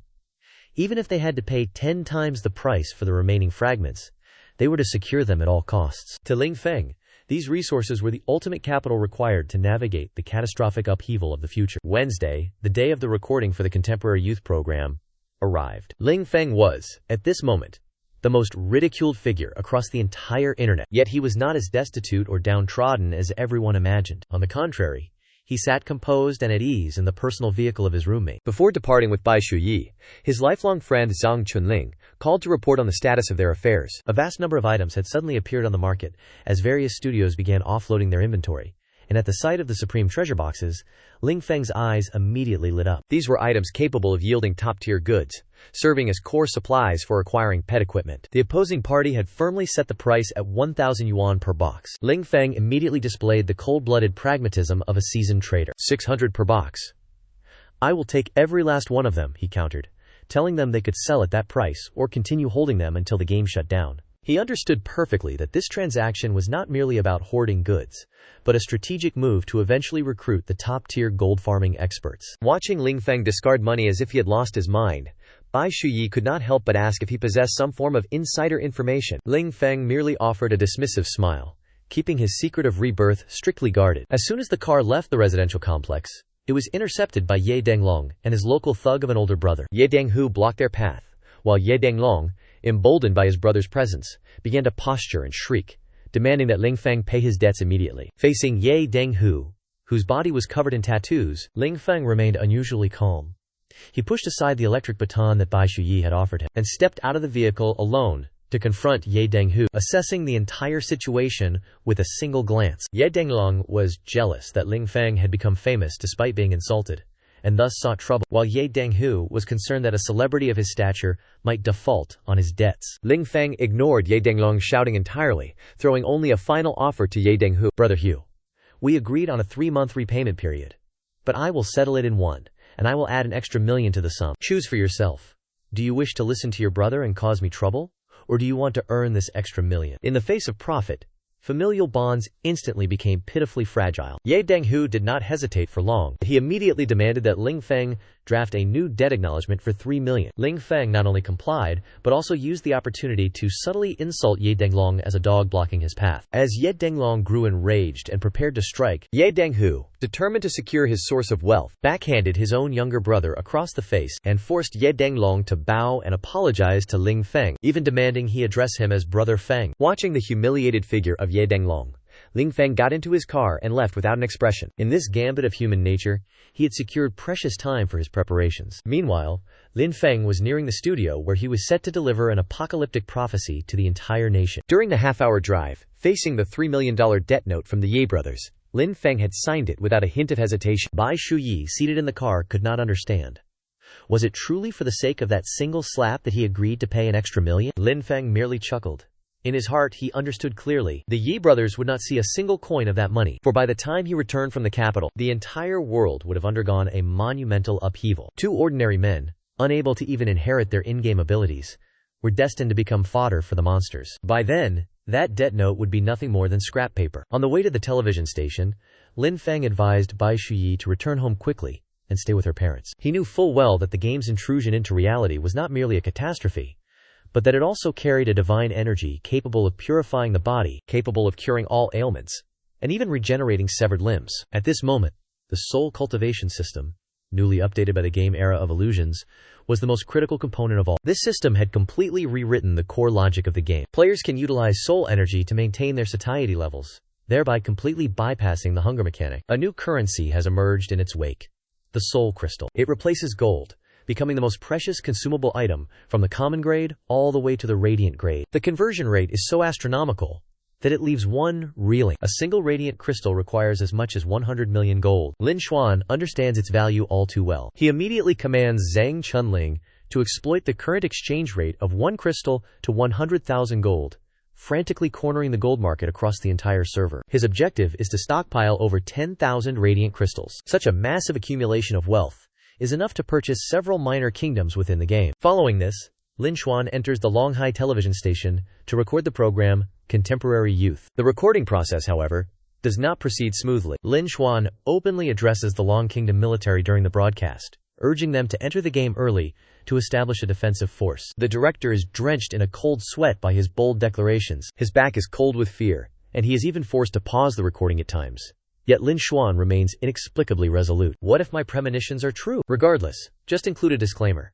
I shall bear the consequences if anything goes wrong. In the end, The director has no choice but to compromise. The recording of the program is finally brought to a close. On April 22nd, in the waiting lounge of Longhai City Airport, with only 5 days remaining before the game merges with reality, Lin Xuan puts on his login headset, seizing the time while waiting for his flight to enter the game. At this moment, bolstered by radiant crystals, his soul cultivation level has firmly secured the top rank across the entire server. Not only has he unlocked 3 sets of divine equipment for his pet, but his magical attack power has also surged, surpassing the 100,000 threshold. What pleases Lin Xuan the most is the hidden class certification dropped from the Hell level dungeon. The Heavenly Walker is an incredibly versatile profession, yet its difficulty is frighteningly high. Upon changing classes, one is not only capable of close quarters combat, but can also cast spells from a distance, truly possessing the freedom to dominate the battlefield. Looking at the hidden class certification in my hand, I fall into genuine hesitation. Changing to the Heavenly Walker means I must bid farewell to my current profession's equipment, as I will henceforth only be able to wear gear crafted by my own hands. However, the growth statistics of this class are truly heaven-defying, with all 4 base attributes rated at S rank or higher, and specifically, the agility coefficient, its progression speed is 5 times that of the mage class. This means that once I change my profession, I will possess nearly absolute speed, alongside a combat capability that excels in both physical and magical prowess. At this moment, Su Yuanting also logged into the game. The dungeon rewards this time were divided into 2 parts. Without the slightest hesitation, I handed over the remaining hidden profession certification for the priest class. I entrusted the light apostle to her. After Su Yuanting changed her profession, she unexpectedly triggered an SSS difficulty quest: Rescue the Saintess of the Light Clan. I glanced at the quest rewards, and immediately insisted that she stay. Not only does it reward a unique mythic-grade weapon, the Staff of the Light Saintess, but more importantly, possessing it grants the authority to command the entire Light Saintess clan within the game. I knew full well that once the game merged with reality, this item would be equivalent to granting Su Yuanting a loyal, superhuman legion. I immediately decided that once this current matter was settled, I must assist her in completing that quest. Before Lin Feng boarded the plane to the capital, Zhang Chunling called me. His voice was so jubilant, it was as if he were soaring through the clouds. Not only had he regained his confidence in front of Jiang Yu, the goddess he secretly admired, but he had also swept up a batch of level 120 high-grade appraisal talismans from the trading market. The screenshot he sent me made me fully commit to my decision to change professions. The level 120 crafted equipment not only possesses formidable attributes, but, for the first time, features additional skill slots and gem sockets. I immediately issued an order to purchase them at any cost. Even if we have to sell everything we own, we must sweep the entire server of all available gems. As I sat on the flight to the capital, I was unaware that the Longhai television station, fearing accountability, had already handed over my footage. The documents had been reported in advance to the military at a secret base. Relevant personnel are continuously researching my predictions. Although most people dismissed the notion of a game invading reality as pure fantasy, the veteran General Liu Quan possessed a vastly different temperament. He understood clearly that the stone used as the catalyst for the game was a spirit stone, originating from a profoundly mysterious source. Its technology is centuries ahead of Blue Star. Testing it once costs very little, and it is better to believe in the possibility than to ignore it entirely. Finally, General Liu Quan made the final decision. He allocated a budget, however insignificantly small, arranged for troops to be stationed in various locations, and dispatched a reinforced company into the era of fantasy to establish their accounts. If I were to witness this scene now, I would surely be astonished to recognize this imposing general. He is none other than General Liu Quan. Between his brows and in his gaze, he bore a striking resemblance to my own in-game character, Su Yuanting. The gears of destiny have begun to turn in reality, spinning frantically at the boundary between the physical and the virtual. At the Kuayin headquarters in the capital, I began my first live-streamed interview, all thanks to the bizarre notoriety I had gained as the internet's most infamous, unfortunate soul. As soon as the broadcast went live, the viewer count surged past 100,000. Sitting across from me was the internet celebrity La Lai, an influencer boasting 30 million followers. Naturally, she was not the young girl she portrayed herself to be. Beneath layers of filters and heavy makeup, she appeared sweet and endearing. Yet, I gazed straight ahead, my heart remaining completely undisturbed. Facing her piercing questions about why I sold my home to pour 10 million into a mundane game, I calmly replied that everything was done for the sake of that dream and to prepare for the great calamity about to befall the world. I even uttered a statement that sent shockwaves through the livestream. The set of Mage God equipment I purchased for over 1 million, I was now putting up for sale for 3 million. Those who believe in its value will naturally buy it. As soon as these words left my lips, the comment section erupted. The screen was flooded with insults, accusing me of exploiting the situation to scam the gullible, claiming I was no longer acting like a decent human being. Gradually, the Kuai-yin management saw that my popularity had reached its zenith and arranged for me to try livestream sales. It was evident they had no benevolent intentions, providing me only with high-profit but low-quality goods, aiming to treat me as a disposable tool to be squeezed for every last drop of value. Yet, I agreed without a moment's hesitation, feeling not a shred of pressure, because I knew that with the great calamity descending, these buyers would never even live to see the delivery date, and I desperately needed these funds to complete my preparations within the game. For my final procurement of supplies, after 2 days of frantic live-streaming sales, I netted a profit of 8 million yuan. Just then, Shumo unexpectedly called me. He truly intended to spend 3 million yuan to acquire that set of mage god equipment. He laughed and said, "This is not just for nostalgia, but a gesture of support for a friend." News of this reached the live stream room, instantly causing an uproar across the entire network. The anti-fans were stifled into silence.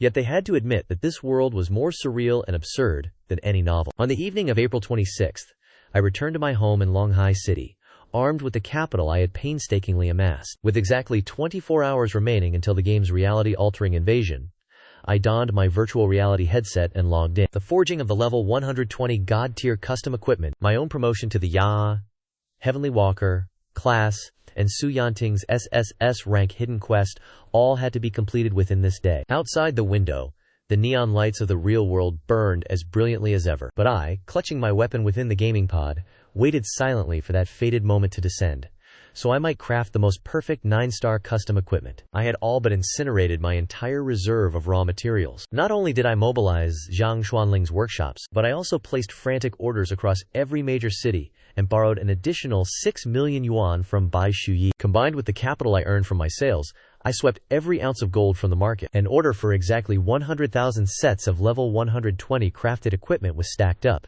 keeping the forge running until dawn. This was my final gamble. Early on the morning of the 27th, I opened my eyes and immediately felt that something was amiss. Longhai, a coastal city near the equator, was being buried under an unprecedented blizzard. I pushed open the window, dark clouds blanketed the city, and the cold wind bit into my face like a blade. The news was filled with reports of climatic anomalies, with the U.S. suffering from a super tsunami. Japan was being pelted by hail the size of fists across the entire nation. What was even more bizarre was that warships across the globe were frozen solid in the middle of the ocean. Overnight, all missiles had become useless scrap.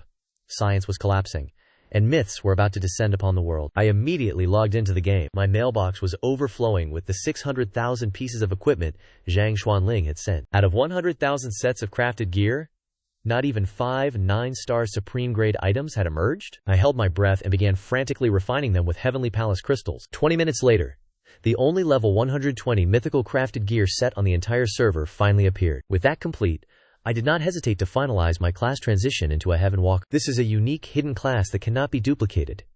But empowered by my divine gear, its stats reached an unbelievable, terrifying level. In particular, my mythical heavenly mechanism weapon not only leveled up all my skills, but was also inlaid with a bloodthirsty gem. As for the skill on my belt, named Time Miracle Forbidden Spell, it was effectively a glitch disguised as an ability. It could instantly reset the cooldown time of all my skills. At this moment, my attribute panel could only be described with one word: monster.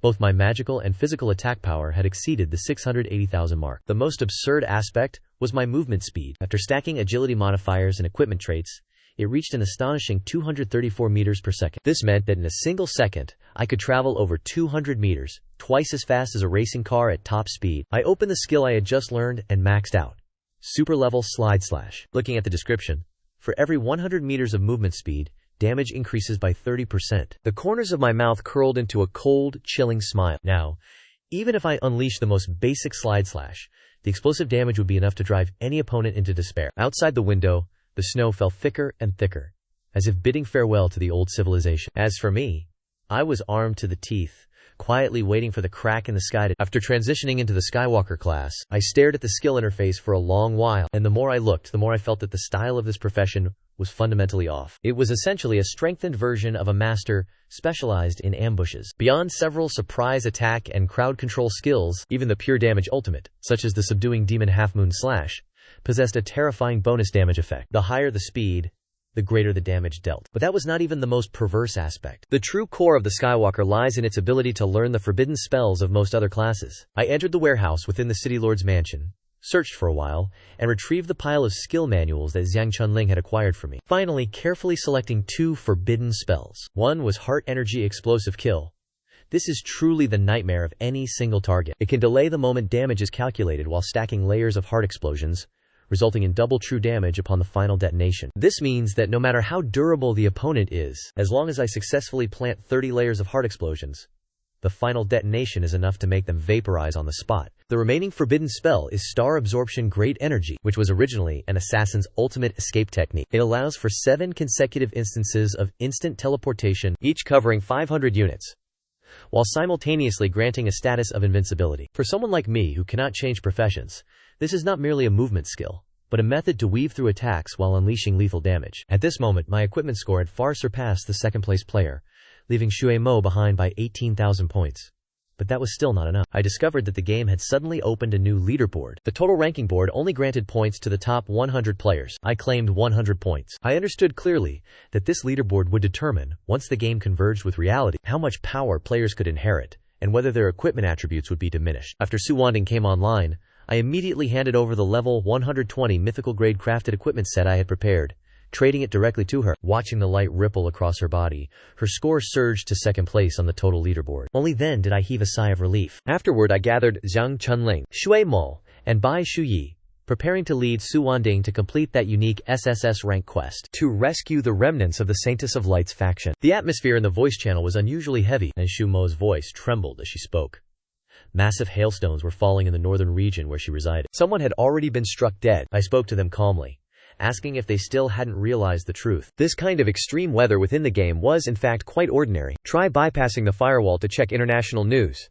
You will find that the dream I spoke of during my live stream is manifesting into reality. In an instant, the entire voice channel fell into a deathly silence. Everyone frantically refreshed the international news feeds, watching as missiles became ineffective, satellites spun out of control, and massive tsunamis swallowed cities whole. Deep down, everyone understood. The old world had very little time remaining. Though I don't fully understand what is happening, I feel that following our leader is certainly the right choice. Zhang Xuanling shouted this with a foolish grin, while frantically topping up his account to boost his total leaderboard score. I led my squad as we embarked on our final journey toward the Temple of Radiance. The 27th marks the final twilight of civilization, and we shall seize the ultimate prize hidden within that sunset: power.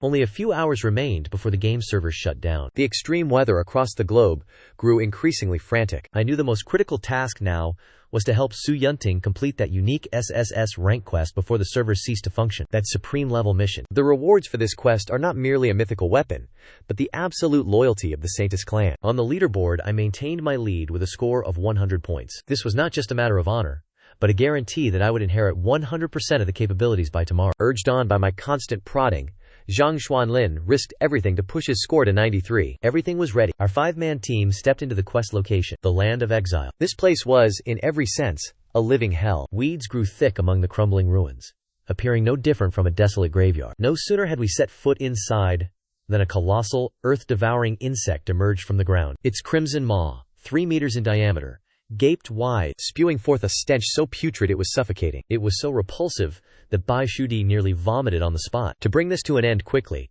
I immediately launched my attack. The 7-star skill flashed frantically around the creature, darting back and forth in the blink of an eye. And just like that, it obliterated the level 150 common monster. In its final moments, it dissolved into raw experience points. Guided by the young Saintess, we arrived at a hollowed-out tree, where we discovered the survivors of the Saintess tribe hiding within. Upon seeing Su Yunting, the women with flowing golden hair knelt in unison, reverently addressing her as the envoy of the temple. It turns out they had been imprisoned here by the angels, serving as mere sustenance for the Earth Dragon King, a level 150 field boss. The physique of the Saintess tribe is unique. With the holy fruit, they are capable of birthing exclusively female descendants. To think that in this desolate exile zone, more than 10,000 saintesses were hidden away. This meant that once the quest reached completion, Su Yunting would command a transcendent army over 10,000 strong. However, to liberate them, we had no choice but to slay the Earth Dragon King. The entity of this beast towered over 100 meters high. A single glance was enough to send one's mental stability plummeting. Faced with a sky-filling deluge of corrosive venom, I instructed Zhang Chunlin to urgently purchase 5 sets of gear. The Lidian family fashion set included masks, essential for forcibly filtering out the toxic miasma. Only then did Su Yunting fully arm herself before charging into the fray. For the first time in his life, Zhang Chunlin regretted choosing the night class. He shut his eyes and lunged forward to draw the boss's aggro, while I unleashed my full firepower. In my transformed state, my speed surged to 400 meters per second. I delivered an enchanted crescent / manifesting two terrifying damage figures, which struck true against the boss's rear flank. One hit dealt 220,000 damage. The other, 110,000. I immediately realized this monster possessed immense magical resistance, yet its physical defense was surprisingly weak. Utilizing the Skywalker technique, I relied on phantom-like speed to evade the enemy's onslaught, all the while relentlessly pouring damage into its blind spot. I spent a full minute landing sneak attacks, stacking the star energy burst mark, and intensifying my onslaught. I circled this mountain of flesh, planting 30 stacks of starburst before detonating them all at once. 1 million health points evaporated from the Earth Dragon King in an instant. A full third of its life force erased. The boss roared in desperation before suddenly casting its massive maw wide open. From deep within its throat, a dense swarm of smaller earth insects poured out, attempting to drown us in a sea of monsters. "Is that all you have?" I offered a cold laugh and immediately activated the time miracle stored in the mirror on my belt. In a heartbeat, the cooldowns for all my skills were refreshed.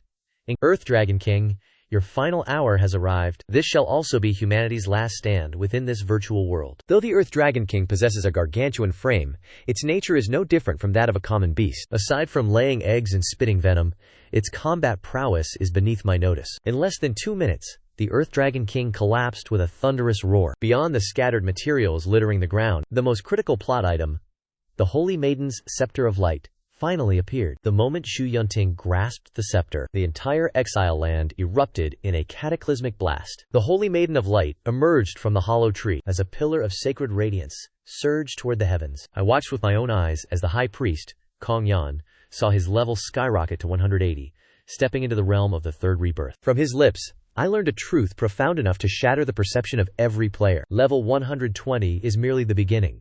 Levels are nothing more than vessels for the soul. Only by reincarnating to continuously break past level caps can one advance the soul's cultivation to the level of spirit disciple, spirit envoy, and eventually, the realm of the supreme celestial. Time was of the essence.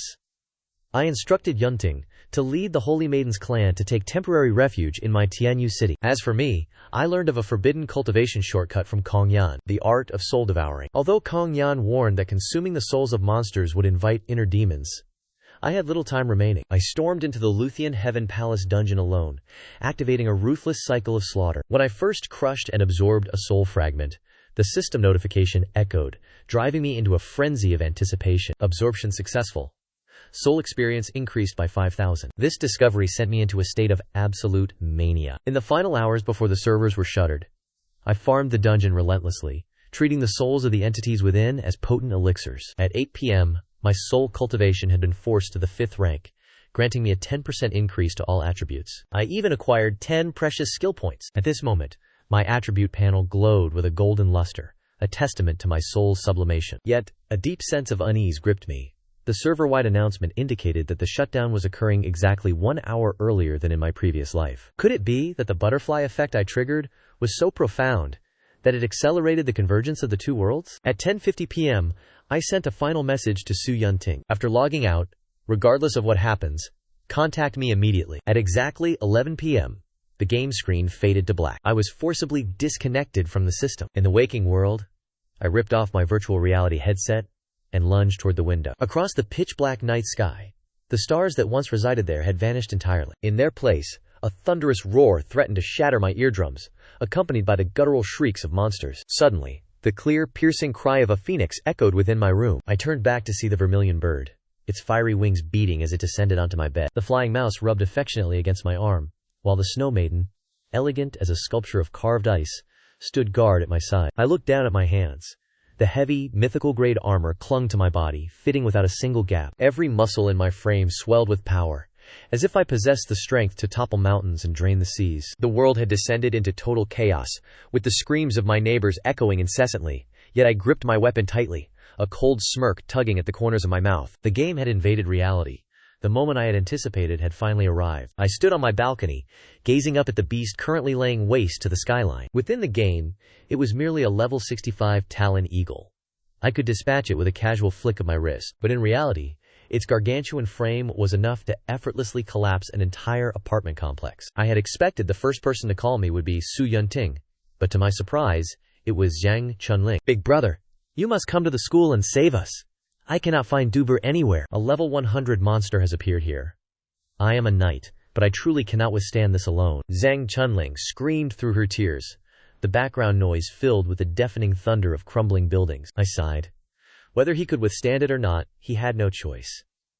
As long as it wasn't a boss-tier entity, he would surely be able to manage. "Protect the teachers and students well.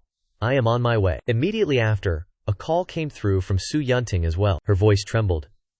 "Ling Feng, that dream of yours, it has truly become reality." I calmly reassured her, instructing her to remain indoors and not to stir from her location. The world map had been completely rewritten, and satellite navigation was effectively paralyzed. Under no circumstances are you to wander about. Once I pinpoint the exact location of Tianyu City, I will come to retrieve you. After ending the call, I received a private message from Bai Shu. She was leading the garrison of Pukai City, struggling desperately to hold back a tide of sea monsters. I had no more time for idle conversation. I shattered the window and leapt out into the night. The residential district had been transformed into a hunting ground for a pack of silver-horned beasts. Hundreds of these creatures swarmed the basketball court, tearing through everything in a frenzy. Inside the chain-link fence, the residents huddled together, consumed by despair. I let out a cold, sharp huff. With a single thought, I initiated the fusion. The flying rat, once merely a creature within the game, merged with me in the blink of an eye. A pair of gray wings tore through their cocoon and unfurled from my back. As I surged toward the clouds,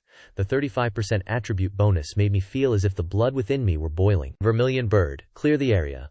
Snow maiden, protect the civilians. I dove straight down, every strike of my blade accompanied by the harrowing shrieks of the silver-horned beasts. The flames of the South Ming Li fire, spewed forth by the vermilion bird, instantly engulfed the entire residential area in a blaze. Meanwhile, the snow maiden transformed into a humanoid, walking ice vault, and with a single move, snow drifting through the mortal world, she encased every monster surrounding the basketball court into ice statues. After ensuring their safety, I paid no heed to the apologies of the crowd, and gathering my tamed beasts, I transformed into a streak of light, racing directly toward the university. Lunghai University of Science and Technology had already been reduced to a pile of rubble. The military detachment stationed there was resisting with their lives, but most of them possessed only level 70 cultivation strength, and being besieged by level 100 monsters, their casualties were truly tragic. Principal Xuan Ling, mounted on a brilliant golden warhorse, drew the enmity of dozens of monsters toward himself with a single provocation, before shouting the name of Jiang Yu amidst the chaos. But at that very moment, the ground trembled violently, and a colossal shadow nearly 100 meters tall flattened an entire lecture hall. A level 80 boss, the dark demon dragon. The survivors in the gymnasium fell into utter despair. The coward Ye Tenglong, paralyzed with fear to the point of wetting himself, turned to curse Jiang Tingting. "It is all the fault of that jinx, Lin Feng. He clearly knew the game would merge with reality, yet he cultivated only to strengthen himself. By what right does he refuse to come and save us? Is saving us not the very thing he is supposed to do?" Boom! A streak of crimson flame tore across the sky, and my voice descended, cold and detached, from above the demon dragon. "Ye Tenglong, my resources were spent to preserve my own life, not to save a piece of trash like you. Vermilion bird, burn that oversized worm until it is nothing but ash." Just as the useless Ye Tenglong was still spewing his spiteful insult, the live fire of the vermilion bird illuminated the entire campus. I hovered before the 100-meter-tall dark demon dragon. "Big brother, you can actually fly?" Zhang Xuanling's eyes widened in disbelief. I replied calmly, "It is merely a beast-taming fusion technique, a basic maneuver, nothing more." The dark demon dragon before me let out a heaven-shaking roar. In my past life, it was this very creature that took my life. But in this life, it is nothing more than a walking pile of experience points in my eyes. I activated the enhanced blitz. The heavenly mechanism swordlight pierced its eye like a falling star. Immediately after, I utilized my extreme speed of 400 yards to instantly circle behind it. I followed up with an enhanced stunning blow and an enhanced backstab to lock it down completely. The dragon's breath, which the demon dragon took such pride in, could not even graze the hem of my robes. For the finishing strike, I unleashed a super shovel strike that erupted with double the devastating damage. The 100-meter behemoth collapsed with a thunderous crash. I skillfully severed its wings and stored its eyeballs and dragon talons into my ring. It was a pity that its rank was too low to manifest a soul essence. "Zhang Xuanling, you are to lead the army to escort the teachers and students. I will clear the path ahead." I cut down every monster blocking our way, leading the convoy straight toward the northern outskirts. At this moment, Blue Star was expanding frantically, its landmass increasing by over 100-fold. In the middle of the East Pacific, a new continent suddenly rose from the depths, and Tianyu City, which I had sensed, stood silently and majestically ahead. Inside the convoy, Ye Denglong was still spouting nonsense, claiming that I owed him money and was therefore obligated to save him. Zhang Xuanling laughed in exasperation. She pulled out her phone and transferred 3 million directly on the spot. Here is the money you are owed. Take your pathetic money and get off the vehicle. In this era where order has collapsed and the era of phantom beasts has rendered the strong supreme, what use is money anymore? Zhang Xuanling grabbed Ye Denglong as if he were a chick and tossed him into the wilderness swarming with monsters. At that moment, the teachers and students on the convoy finally realized that what could save their lives now was no longer the law or money, but raw power. We finally arrived at the foot of Tianyu City.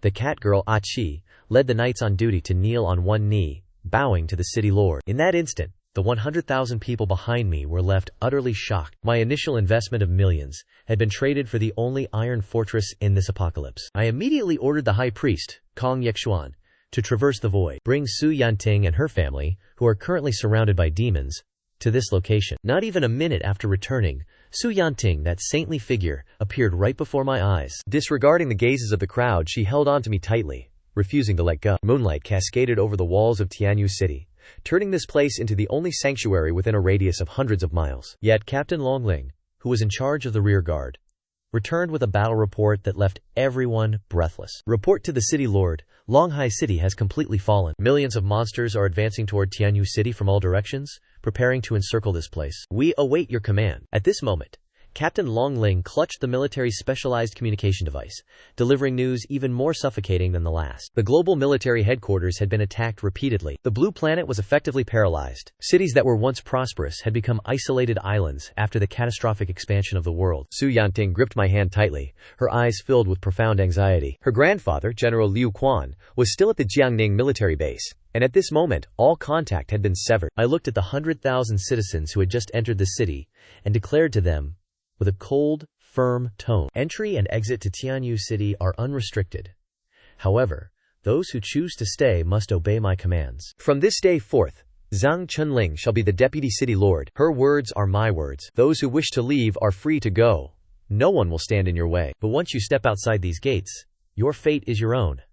In this era where order has collapsed, one cannot command an army with a soft heart. I appointed Zhang Chunling to command the 3 major legions guarding Tianyu City, while I prepared to face a far more terrifying threat. On my phone, a distress signal appeared, sent by Bai Shuyi. Zombies had emerged in Mohai-do. At the same time, Bloodveil also sent over intelligence. A berserk, mechanical necromancer was occupying a territory, transforming the living into an army of the undead. 2 seniors, I said, looking toward Kong Yan and Kong Ming, and offered a condition attractive enough to help me rescue General Liu. Upon success, I will grant the Sanctus's clan a sovereign territory. Furthermore, the trial tower of Tianyu City will be opened indefinitely for your people. The terms were finalized without delay. Kong Yan led Su Yanting to locate General Liu, while I immediately mounted my sacred bone lion and charged directly toward Mohai-do. The zombie virus was created by the Insect King. If allowed to spread to Tianyu City, this place would also be unable to escape its destruction. Upon setting foot in the once prosperous Mohai-do, all that remained before me were crumbling walls and ruins. The streets were filled with wandering zombies with hollow, white eyes, their throats emitting shrill, piercing shrieks. Simultaneously, on the rooftop of a dilapidated building in the city center, the Valkyrie Bai Shuyi was being driven into a desperate corner. She had been ambushed by 3 of her own teammates, Du Li, Wang Xing, and that scoundrel, Chen Ye. These 3 were notorious bandits within the game, known for their pattern of murdering others to seize their possessions. The level 120 boss had been beaten to the brink of death, and this beautiful young woman had also sustained grave injuries. All the peerless equipment she wore would soon be ours. The degenerate pervert named Wang Xing laughed lecherously as he lunged toward Bai Shudi. You beasts! Leaning against her celestial hound, Bai Shudi struggled with her final ounce of strength, but she had reached the absolute limit of her exhaustion. So, the likes of you animals were not satisfied with targeting me within the game. You actually dare to manifest in reality and continue your transgressions. My voice echoed coldly from the shadows of the alleyway. Clad in pure white attire imbued with the Sika, spring breeze and rain snow effect, I gripped the heavenly mechanism, with the vermilion bird to my left and the snow maiden to my right. I stepped slowly out of the woods. Chen Ye and Wang Xing were so terrified they screamed in alarm, turning to flee immediately. Ice Seal and the southern Mingli fire, channeled by the Snow Maiden, instantly froze them in place. The vermilion bird unleashed a barrage of flames, striking him directly and causing him to cough up blood incessantly. Seeing the situation turn dire, The three cowards dove into a horde of zombies to make their escape. I did not rush to pursue them, but instead, I instantly teleported behind the level 120 boss that had been beaten to the brink of death. It was that massive beast, and I unleashed a reinforced strike, finishing it off completely. As the boss collapsed, a powerful soul energy essence attempted to escape. I reached out, seized it, and channeled my cultivation technique to devour it on the spot. At that very moment, the bottleneck within my body shattered with a thunderous roar. My soul broke through to the 6th rank, and my level ascended to 121. I temporarily set aside the pursuit of those bandits. Those robbers remained to deal with the remnants of the level 120 giant monster. After consuming its soul, I clearly felt a surge of potent life force churning violently within my body. After all, this was the first boss to manifest in reality. Bai Shudi's original soul was still in a critical, dying state. I decided to use her as a test subject for the time being. I fed her a great vitality pill. Seeing that the effects were somewhat slow, I had her ingest a super great vitality pill as well. Watching this female Valkyrie rapidly recover to her peak condition, following that, we swept through the entire street, setting our sights directly on the level 70 Corpse Bong Insect King. While this creature was merely a monster in the game, in the real world, it possessed the ability to continuously spawn the living dead. After defeating it, I obtained an ominous artifact, the puppet's heart. Just as we were clearing out the nest of monsters that seemed endless, I suddenly looked up and saw several figures standing imposingly amidst the clouds. The sheer pressure radiating from them caused my heart to constrict, though I could not fathom why. It far exceeded that of a level 150 boss. Moments later, a thunderous explosion erupted from the direction of the coast. An ancient sea beast, whose level was beyond my perception, tore through the waves and charged upward. The colossal monsters,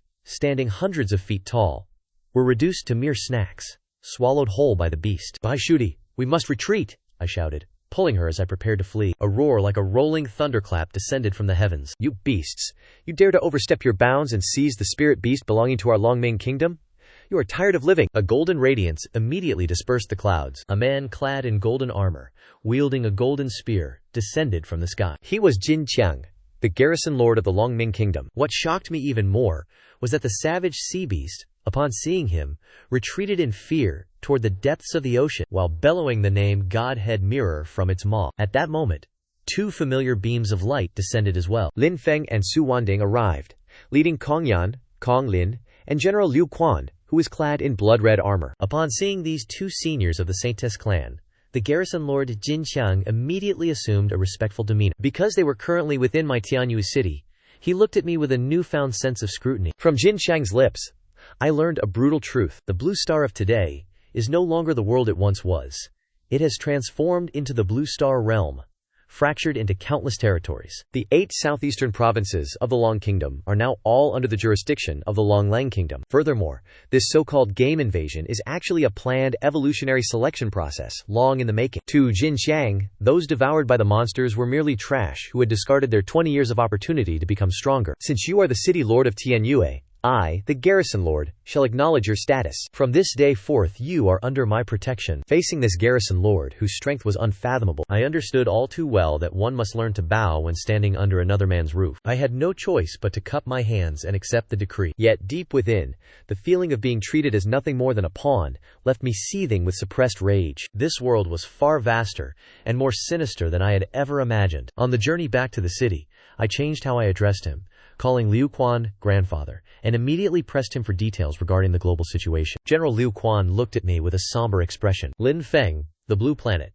has transformed into a map that is entirely unrecognizable to us. As night fell, the grand hall of Tianyu City remained brightly illuminated. Upon hearing the news brought back by Elder Liu Quan, I finally grasped the true extent of the upheaval that had overtaken the blue planet. The nation of Xiaori to the east had completely fallen, and the Xiang Kingdom in the north was struggling in the grip of famine and frost. After their heavy weaponry lost all efficacy, the great Western powers were reduced to scorched earth almost overnight. The territory of the Long Kingdom had now expanded 100-fold. The 8 southeastern provinces where we were situated had been annexed into the Longlang Kingdom. The golden spear of the God Clan, standing at the second awakening pinnacle, gazed down upon us. His eyes were filled with nothing but charity and contempt for the people of the blue planet. We could not simply sit by and wait for our demise. Bai Shu brandished his battle axe in a fit of rage. That golden spear fellow did not regard us as human beings at all. Elder Liu Quan nodded and said, Lin Feng, you are the city lord of Tianyue, and you are recognized by all as the strongest among us. From this day forth, we pledge our allegiance to you. We must organize all survivors and unite to seek a path to survival and endure through these chaotic times. Just as we were deliberating our strategy, the high priest Kong Yan suddenly proposed taking Su Yunting away, a mind-soul adept, born only once in 1,000 years. Following a group that has yet to even reach the second awakening would only squander her innate talent. Kong Yan's words were grating to the ear. Yet when he looked at me, his gaze revealed a strange glint. City Lord Lin, there is no need for you to feel inferior. The Golden Spear has his sights on you not only for this city, but because you are a heaven walker. A legacy that appears once in 10,000 years. This profession is indeed peerless, but the machinations aimed at you will only multiply in the days to come. Once in 10,000 years. My heart skipped a beat. It turned out the potential of the Heaven Walker profession far exceeded my own imagination. As both sides remained locked in a tense standoff, Longjiang, commander of the Tianyu cavalry, rushed into the Grand Hall. Report, City Lord. We have discovered an endless vein of gold in the western outskirts. To the northwest, there lies a vast mountain range of souls. Beneath the soul mountains, spirit veins are buried deep within the earth. They produce soul spirit crystals, which can facilitate the cultivation of the soul. Kong Yan immediately stood up, his voice brimming with urgency. City Lord Lin, if you can designate 2 mountains as the Sanctus's territory, we are willing to form an offensive and defensive alliance with Tianyu City. The mind-soul adepts can remain in the mountain range to cultivate, and it remains in close proximity to Tianyu City. What do you think? I made an immediate decision to lead everyone out of the city to investigate. As I hovered in mid-air, gazing down at the vast, undulating mountain ranges, the ore veins stretched out into an endless horizon. It was as if I were witnessing a golden empire rising from the ruins. Truong Xuan Lin stood there, digging relentlessly, until she unearthed a glistening soul crystal. Very well. I turned to look at Kong Diep Than Jiao. These 2 mountain ranges are entrusted to you both. However, I seek more than just an alliance. In the future, the elite youth of Tien Duyet City must also be sent to your side for training. In return, our trial tower will be fully open to the Sanctus tribe. On the very first day that Blue Star faced this great calamity, I had not only secured a city, but also claimed the mineral mines. The massive stockpile of mythical materials in my vault, combined with the medicinal elixirs and cultivation manuals, formed the bedrock of my strength. I immediately issued orders for the 3 great legions to enter the mining sector. Listen well, all of you. Those who come to Tien Duyet City to mine, the City Lord's mansion, will only claim 1 portion of the yield, while the remaining 9 portions shall belong to you. Furthermore, the ore you collect can be traded with me for divine equipment, spiritual herbs, and even cultivation advancement techniques. Once this news spread, it immediately ignited a flicker of hope among the 100,000 refugees within the city. In this era of brutal alien invasion, Lin Feng intended to use these 2 spirit mines as a fulcrum to lead all the people of Blue Star onto the path of resurgence. As the regulations of Tien Duyet City were initially established, the city gradually transformed into a massive survival experiment. I am not a nanny. I provide shelter, instructors, and protection. As for the 100,000 Blue Star people in the city, they must mine the veins themselves, or choose a secondary profession to earn the resources required for survival. This is a cold, yet fundamentally equitable exchange. At 11 p.m. that night, in the plaza of Tien Duyet City, several luxurious airships descended. Lord Kim Thuong appeared once more, accompanied by a woman claiming to be the president of a merchant association named Mia, alongside 8 alien clan leaders whose auras were by no means weak. City Lord Lin, you possess significant foresight. Mia observed me with the scrutinizing gaze of one accustomed to looking down upon others. She appraised me from head to toe. It was rare to encounter someone so bold. You are the only person from Blue Star to possess a city. And during the banquet at the City Lord's mansion, Kim Thuzong finally bared his fangs. He acknowledged my status as City Lord, and he acknowledged my right to possess the Tien Duyet mineral veins, but the price to every month we must submit 5 million common soul spirit stones and 50 million gold coins as tribute. This is nothing short of blatant exploitation, yet I know full well that Tianyui City currently lacks the leverage to negotiate. City Lord Lin, do not be so quick to call it expensive. Jin Sheng took a sip of wine and spoke with indifference. Tianyui City lies directly in the heart of the Beast territory. The Beast Tide was originally scheduled to strike the city tomorrow morning, but if you pay this sum, I can buy you an additional 10 days. Those 10 days are a window for development, bought with a mountain of resources. I took a deep breath and replied in a low voice, if I double the tribute, can I trade that for the right to actively hunt down the major bosses surrounding the city during these 10 days? Jin Sheng laughed, his smile full of hidden meaning. City Lord Lin is indeed sharp. It is a deal. Once I saw those harbingers of misfortune off, I immediately summoned Liu Quan, Su Yanting, and Zhang Chunling, for I understood all too clearly. The stability that Jin Sheng spoke of was merely a facade built upon exploitation. Right now, we are no different than an ATM for these beings from the other realm. If we do not seize these 10 days to grow stronger, once the beast tide arrives, Tianyui City will inevitably be reduced to ruins. Xuanling mobilized the entire city, mining at night and grinding levels by day. Recruit 20,000 apprentices for me to expedite the production of equipment. In the next 10 days, we must ensure that our main force reaches level 30 or higher. Just then, Bai Shuyi brought dire news.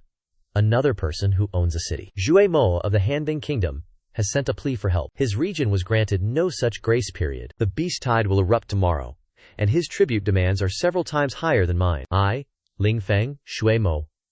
I hope you can come over and lend a hand, Bai Shuyi said with a heavy expression. I looked at the phone screen, my plans already forming. I must go, not only to save Zhui Mo, but to see with my own eyes what this beast tide truly is, and to uncover the schemes lurking between these otherworld kingdoms. High Priestess, put the plans for establishing the territory on hold for now. I looked toward Kong Yan. I want to ask the sisters of the Saintis clan to lead our people in an intensive leveling grind. In exchange, the mineral resources of Tianyu City and the Trial Tower will be fully open to you. After securing our rear defensive lines, I gripped my heavenly opportunity blade. I know some might think that by not pursuing those from the absolute realm, I am essentially releasing a tiger back into the forest. But at that moment, a level 120 boss with low health was before me, and my own soul level was on the verge of a breakthrough. I had no choice but to prioritize my own evolution. In this unpredictable blue star realm, strength is the sole foundation of everything. Before setting out for the Hanbang Kingdom to reinforce Zhui Mo, I had to ensure the stability of the rear guard. I entrusted the defense of the city to Su Wanting, and tasked Bai Shudi and Elder Liu Quan with assisting her. As for Zhang Chunling, the deputy city lord of the Zhang clan, she was currently buried in work. She was not only responsible for housing over 100,000 refugees brought in by Kim Thuong, but also for organizing groups to leave the city for combat training. Looking at those who had lost their homes, yet were forced to venture into mines and the wilderness, under the pressure of survival, I understood clearly. In this data-driven reality, hard work does not guarantee survival, but laziness is a death sentence. Before my departure, I performed one final check of my personal attributes. On my status panel, following my soul's breakthrough to the 6th rank, the advantages of the Heaven Walker class had become truly formidable. The new forbidden technique, Idle Taiju Tian, was ready. This move possessed more than just astonishing explosive power. What I valued most was the 3 seconds of invincible mental state it provided. In this reality where one only has a single life, invincibility is equivalent to an ultimate death immunity token. With all matters settled, wings sprouted from my back, and I transformed into a blur, tearing across the night sky toward the border of Longlang country. As I flew over a gloomy, dense forest, the flashes of lightning below immediately drew my attention. I suppressed my aura and descended silently onto the canopy, only to see a young girl, appearing little more than a child, surrounded by 3 men with vicious expressions, Wang Sheng, Chen Yan, and Du Li. My gaze instantly turned cold. It was those desperate realm cultivators again, clinging like ghosts. That young girl, Lin Xiaoya, was actually over 20, and the lightning element magic in her hands showed significant proficiency. Clearly, before the game descended, she had invested a substantial amount of wealth. You scum! I am Lin Xiaoya. I do not fear you. Her voice trembled, yet the lightning crackling in her hands remained steady. Wang Jing let out a leering laugh. Little sister, we are certainly taking that high-grade equipment of yours, and as for your soft skin, we will make sure to cherish you thoroughly later. Wang Xing laughed with a perversion that made one's skin crawl, preparing to kill her on the spot afterward, treating it as a grand gift to the Kara. Dawn. In the forest, I let out a cold snort and ceased my concealment. Just as Wang Xing was laughing in triumph, he felt a chilling sensation at the back of his neck. In the instant my figure flashed past, the heavenly mechanism longsword accurately pierced through his defenses. I followed up with a casual strike. The instant kills of Du Li and Chen Yan left them utterly terrified, their souls seemingly fleeing their bodies in panic. Carrying the blood-stained longsword, I stepped slowly out of the shadows. So I hear you all have a surprise prepared for me? Du Lele and Tran Diep shrieked and scrambled in opposite directions, but attempting to outrun a Skywalker was nothing short of a farce. With 2 sharp whistles of wind, Dulema drew his final breath. As for Tran Diep, a single strike from my blade left him gravely wounded. Before he perished, Tran Diep laughed manically and called out the name Ling Feng. You will never know the identity of our leader, he spat. He will undoubtedly slaughter every last one of you. I gazed down at the corpse before me, my heart remaining completely unmoved. And what of this leader? Regardless of who dares to obstruct my path, their end shall be the same. Just as I prepared to continue my journey, the young woman named Lam Tu Nha let out a piercing shriek. Oh! It really is you! Brother Ling Feng. Good heavens. I am your greatest fan. Before I could even react, she launched herself at me like an octopus, wrapping her legs tightly around my waist, sobbing as she recounted the tragic upheaval within her household. I stood frozen in place, staring at this self-proclaimed #1 supporter who claimed to have frequented my live streams, placing orders for over 1,000 items at a time. For the first time, I encountered a dilemma more perplexing than a level 150 boss. Lam Tu Nha, could you please climb down first? I helplessly patted her head, but she refused, insisting that it had been difficult enough to find me. I am so afraid. I glanced at her phone, which displayed the Dark Order history. With the battery nearly depleted, I could only massage my temples in frustration. A wave of monsters was approaching, and in this desolate wilderness, I could not simply abandon this little fan to them. It seemed that on my journey to Hanbang country, I was now saddled with a burden. At 6 a.m., I set out with Lam Tu Nha in tow, finally reaching the border of Longlang country. Tianyu City behind us was gradually stabilizing. Yet I knew well that relying solely on an isolated island like Tianyu City was insufficient. If the people of Blue Star were to survive, forming an alliance was mandatory. Thus, I decided to cross the Yellow River to provide reinforcements to Tuyet Mot in Bang City. Throughout the journey, I carried Lam Tu Nha while activating my maximum movement speed, surging forward at 500 meters per second. Yet I still could not help but sigh at the sheer scale. It was vast, to an unreasonable degree. At the border checkpoint, for the first time, I laid eyes upon the sentinels of the Hanbang kingdom. They were a group of high elves whose features were so exquisite they bordered on the ethereal. The female commander, Miao Er, looked at me with a gaze that was both scrutinizing and deeply guarded. Heavenly Walker, I hope you have come here only to seek a friend. Your very existence is a significant source of trouble. Her words only deepened the suspicions already brewing within me. Hong Yan once told me that a Heavenly Walker appears only once every 10,000 years. Yet, why did even these otherworldly elves fear such a status to this extent? But I had no time to ponder further, for, if my calculations were correct, Zhumo's Ice Snow City must already be facing the beast tide. At 8 a.m. in Ice Snow City, Zhumo stood atop the city walls. He looked down at the monsters surging below like a black tide. Beside him, only a little over 600 people remained standing. They were those who had inherited power from the game. The rest were merely the 100,000 ordinary women of Blue Star. This was no longer a game. There would be no respawning. Once one falls, it is truly the end. Shumao's voice rang clear against the biting wind. But what stood out even more was his unwavering resolve. What infuriated him most were the elven airships hidden among the clouds, watching the scene from above. Those elves of the Hanbang kingdom acted as if they were observing a gladiator match for their own amusement. Their eyes were filled only with cold indifference and mockery. They had absolutely no intention of intervening to assist. The battle erupted instantly. In the first 10 waves, the monsters' levels were not yet overly high, and the defenders managed to cope with relative ease. However, by the 10th wave, a level 80 dark magic dragon appeared. Shui Mo led the assault, coordinating with the heavy firepower of the city's defenses to finally, with great difficulty, bring it down. But from the 11th wave onward, the level and number of monsters skyrocketed exponentially. Swarms of level 55 lesser monsters charged toward the city walls. The defensive formations of Ice Snow City shook violently, rippling with the impact. By the 19th wave, the fortified wall was breached, leaving a gaping hole. Behind us lies our home and our families.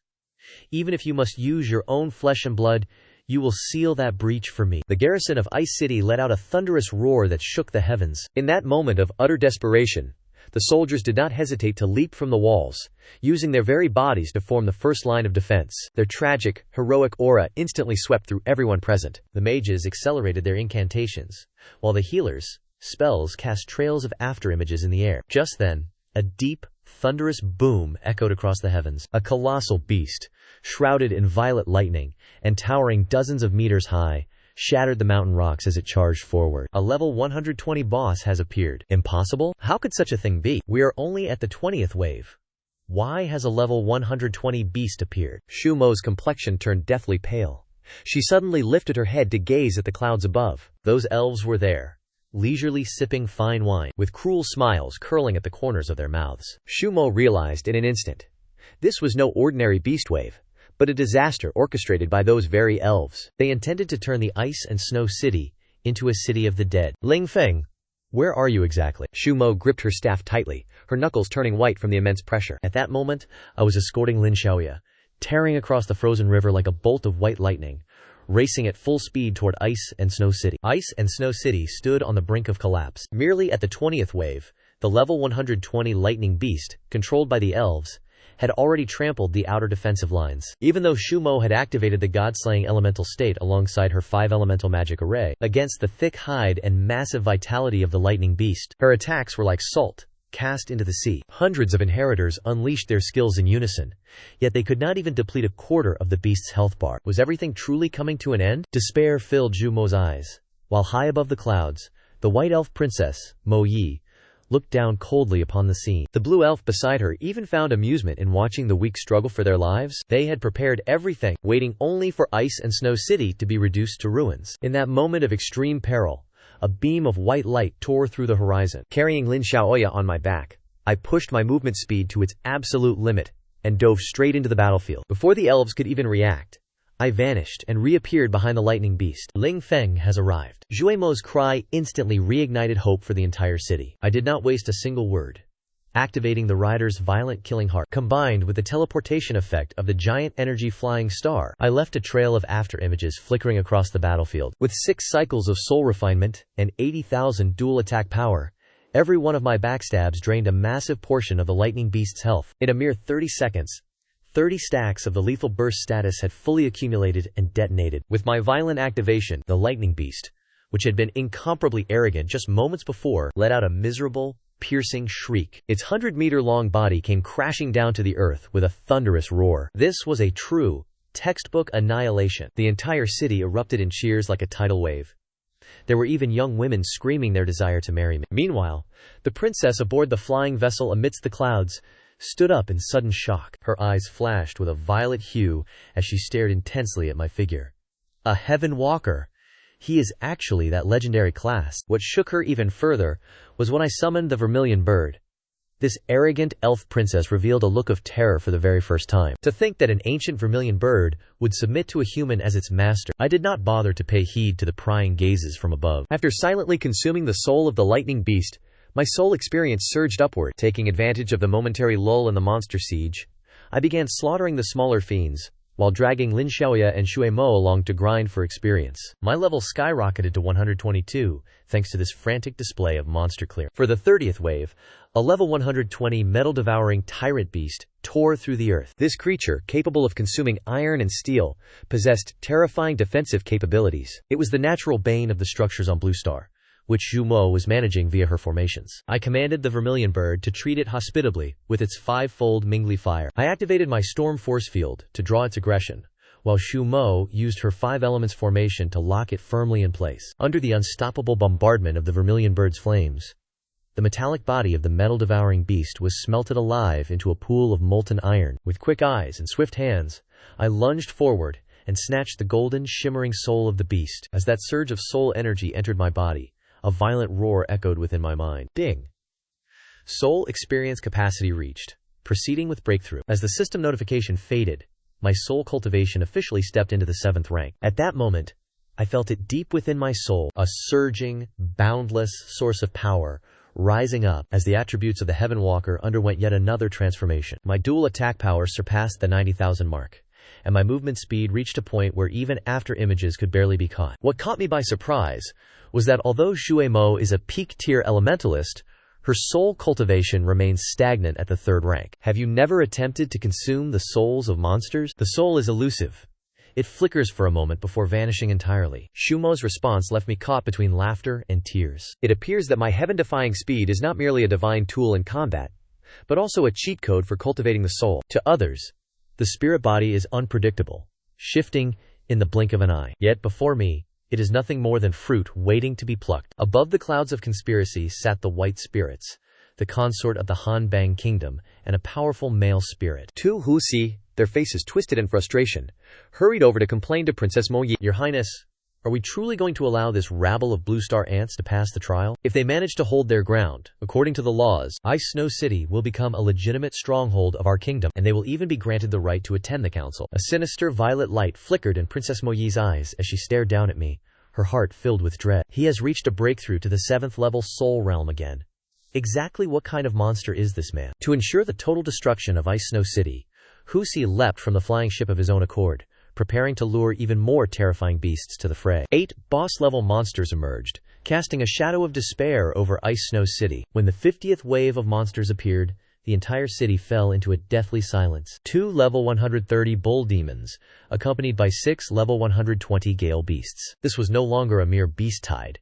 It was a massacre. Shui Mo was trembling with rage. Ling Feng, the people up there are undoubtedly playing dirty. They are deliberately increasing the difficulty. I watched the gathering of bosses in the distance, my mind racing. Why would the white spirits, possessing such immense power, not take action themselves? Shumo, I have realized the truth. There is an invisible rule preventing these invaders from launching a direct assault upon us. They can only rely on the beasts to do their killing. Since they have chosen to play so foully, we need not perish on these walls. What do you intend to do? Shumo looked at me, and I replied, offense is the best form of defense. My gaze sharpened as I ordered every formation master in the city to deploy. Establish defensive formations outside the walls to intercept the waves, and leave these bosses to me. I immediately leapt from the battlements, charging headlong toward the 8 roaring behemoths. Had it been anyone else, facing beasts renowned for their speed would surely have meant death. But in my eyes, they were sluggish.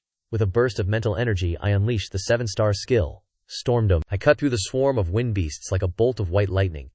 We blurred together in a continuous dance of slaughter. My attack stats had both reached 90,000. Combined with the terrifying boost from the level 3 forbidden spell, I could fell a wind beast with nearly a single chain of combos. High above in the clouds, Hiu Tuai was still frantically luring creatures of even greater terror from the depths. Ling Feng dared to ruin my plans. Let us see if you survive this.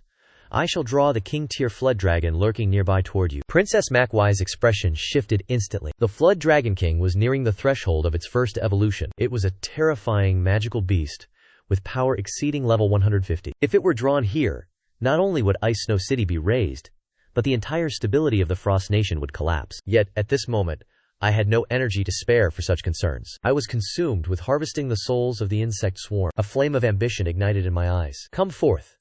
The more insects there are, the faster my path to transcendence becomes. Outside the walls of Ice Snow City, I stood entirely alone. I drew the 8 bosses more than 10 miles away. This was my strategy.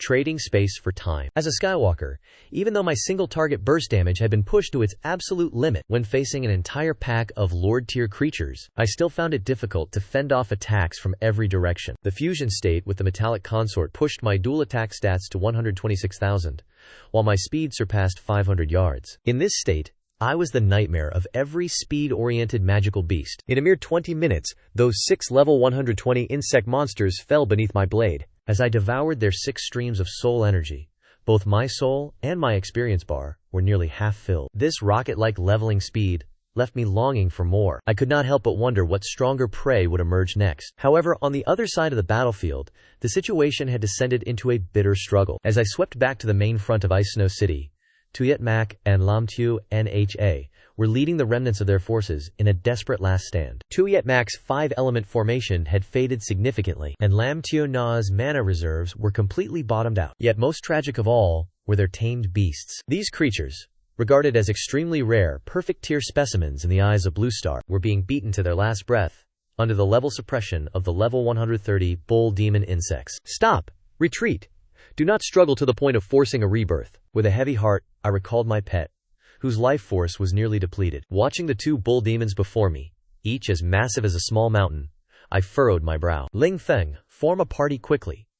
The experience granted by these 2 bosses is immense. Shu Mao shouted in a hurry, but just as I prepared to send the invitation, she suddenly stopped in her tracks. A newfound calmness and a sense of strategic foresight flickered in her eyes. No, Xiaoya.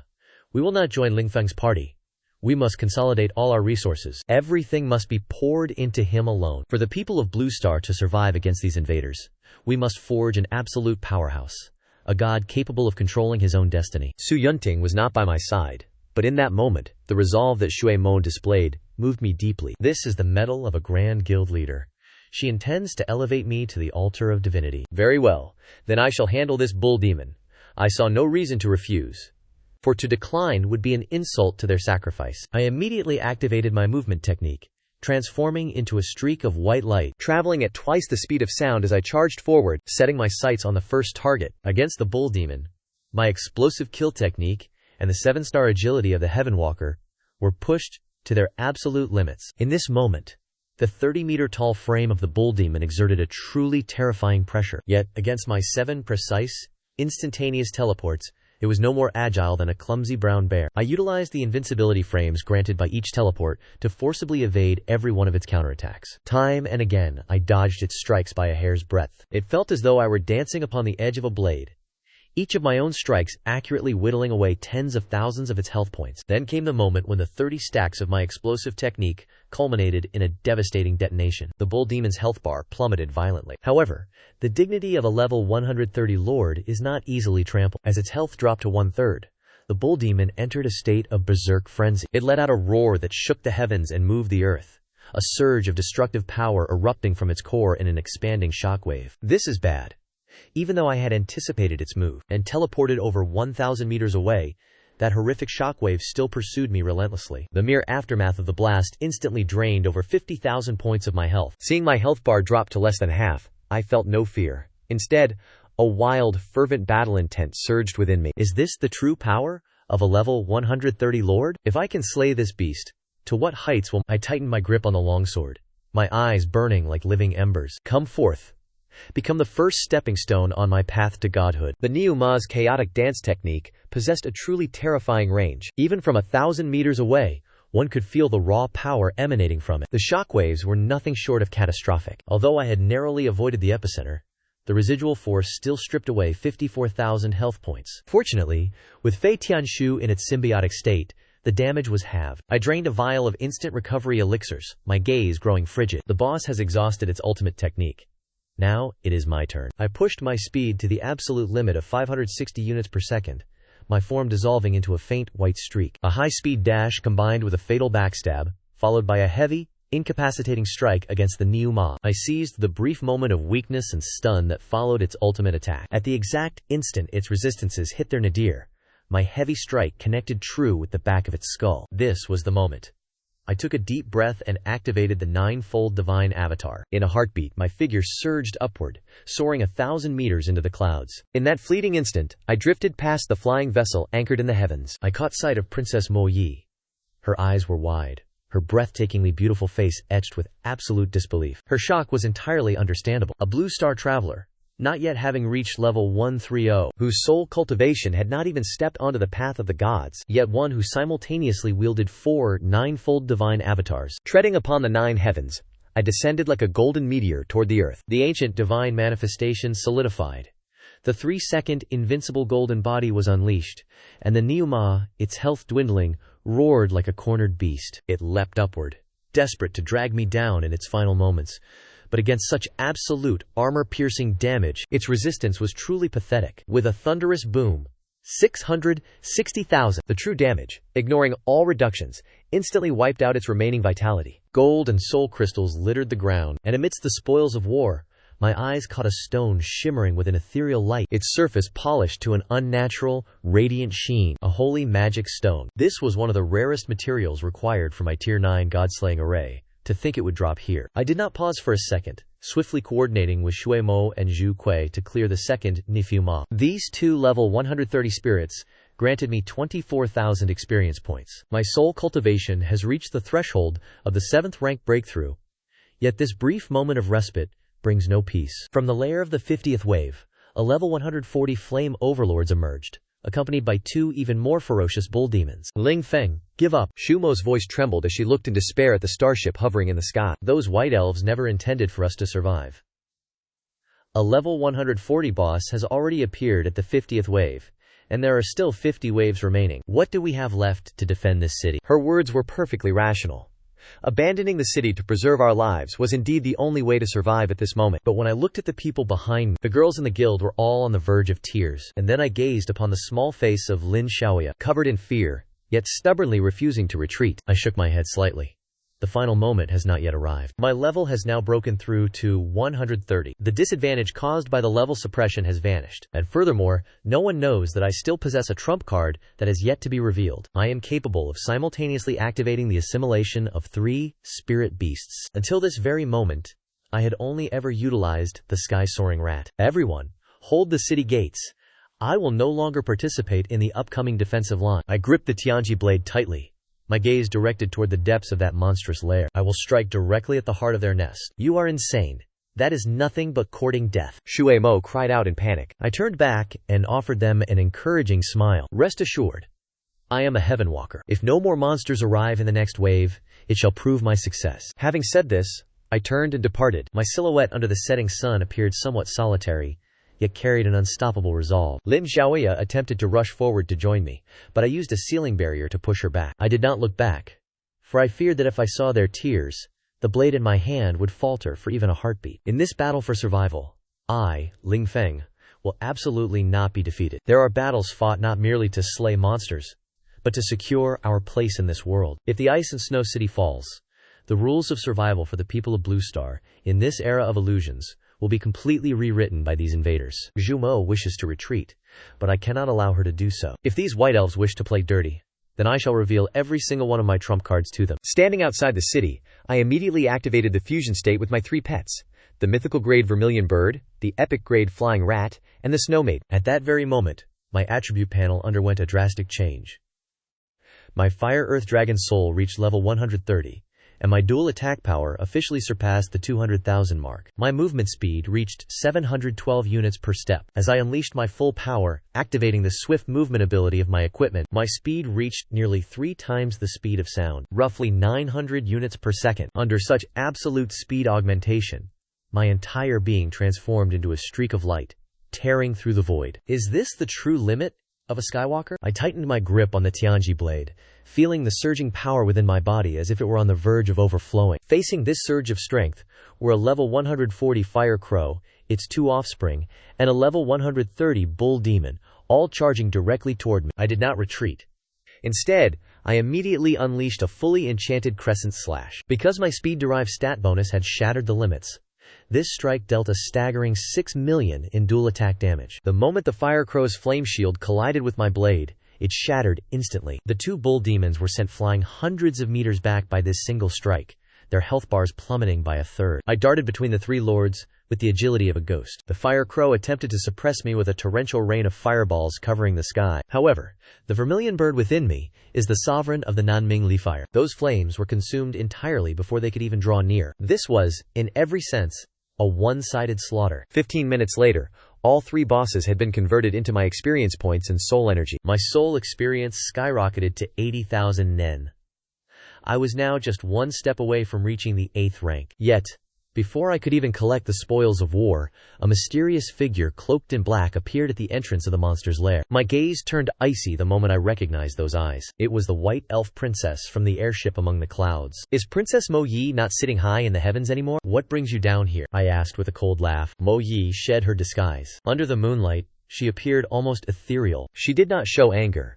Instead, she looked at me as if observing a monster. Ling Feng, you are indeed intelligent to have guessed that we are bound by the laws of the Divine Temple. That fool Asutu wants to push this matter to the brink, but I have no desire for the Kingdom of Frost. Then, she proposed a transaction that caught me completely off guard. She would employ a secret technique to suppress all the monsters within the lair, weakening their strength by half for exactly 1 hour. In return, I would have to slaughter every single one of them within that hour. She intended to use this as proof that she had rescued the people of Lam Tin, a convenient, free gift for her cause. I looked her straight in the eyes. In your world of Lam Tin, is it not true that the most expensive things are often those offered for free? Mo Yi wore a cryptic smile. This was an invitation, but it was also a trap. If I stepped inside, what I encountered might be a horde of weakened beasts, or it might be a death trap meticulously set by Mo Yi. Yet, I could feel the blood in my veins beginning to boil. My fellow countrymen, whom these invaders treat as playthings, and Lan Xin and her sisters shivering behind the fortress walls. All of them are waiting for me. Even if I must face 10,000 enemies, I will press forward. I left Mo Yi with a resolute gaze and marched decisively into the dark, yawning depths. This was the lair where monsters roared,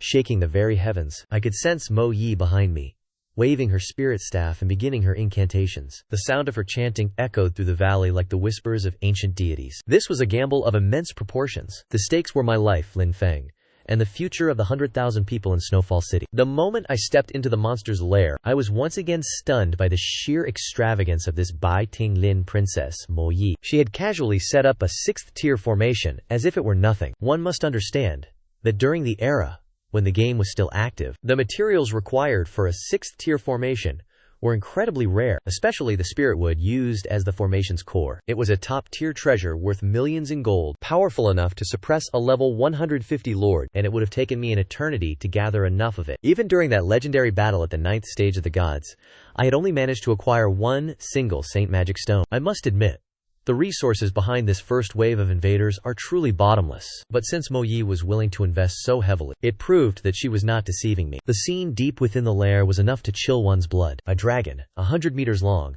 was coiled at the highest point. A pressure as if birthed from the primordial era descended, causing my scalp to go numb. Beneath the dragon, 10 level 130 bull demon bosses huddled together in the corner. Very well. I shall use them to sharpen my skills. As my thought shifted, the extreme attributes granted by the fusion of 3 spirit beasts erupted instantly. I activated my movement technique, surging to a speed of 1,000 steeds before unleashing the demon-subduing crescent slash. Under the suppression of the 6th tier formation, which stripped away 50% of their attributes, the bull demon bosses who had once acted with such arrogance were now as fragile as paper. With a single swing of my sword, the sky was blanketed in sword silhouettes. Each bull demon suffered over 600,000 points of damage. These lords, who once roamed the ice and snow city with impunity, saw their health bars evaporate by a third in an instant. I discovered a detail.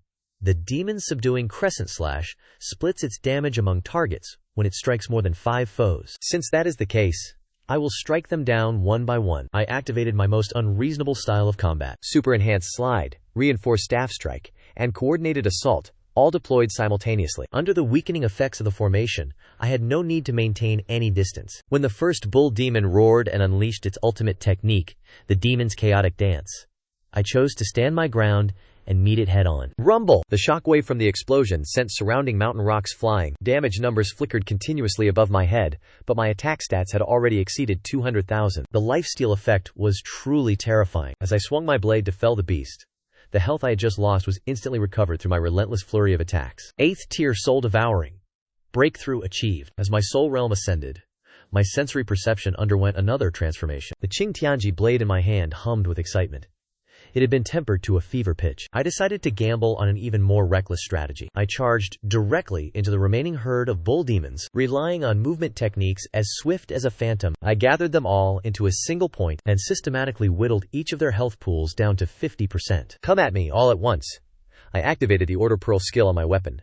For 30 seconds, 20% of the damage dealt would be converted into health. In that very instant, 4 level 130 bull demons simultaneously unleashed their demon's chaotic dance. The entire valley was swallowed by a destructive crimson light. An explosion of this magnitude would be enough to vaporize a 100-man squad instantly. Yet I, Ling Feng, stood at the very heart of the blast, my eyes burning red, the blade in my hand moving with such speed that only after images remained. For every 10,000 health those creatures drained from me, I recovered 20,000. Under the horrified gaze of Mo Yi, I stood my ground against the ultimate techniques of the 4 spirit lords and eradicated them right where they stood. As the battle in the corner finally subsided, my body was drenched in blood, yet my soul felt a sense of fulfillment I had never known before. At this very moment, the Flood Dragon King, who had been resting with its eyes closed, finally opened them slowly. Its dragon eyes, as large as millstones, radiated a chilling, dark light. It had sensed the threat. That insignificant human was daring to challenge its authority. Princess Mo Yi's 6th grade formation not only suppressed the enemy, but also transformed this place into the perfect hunting ground for me. When I unleashed the skill from the bloodthirsty jade for those 30 seconds, I withstood the violent onslaught of the 4 level 130 ox demons and slaughtered them all while remaining at full health. I could sense a gaze of utter shock looking down from the clouds, but I had no time for posturing. With these appetizers disposed of, my soul cultivation has officially reached the 8th stage. At this moment, with my 3 layers of spirit possession active, my secondary attack stat has approached 230,000. Yet, standing before me is the true master of this valley, a level 180 existence that defies the natural order. The Flood Dragon Lord has finally, fully awakened. I first unleashed a storm domain to test its defenses. My magical damage, which has remained peerless until now, only managed to drain 490,000 of the dragon's health upon impact.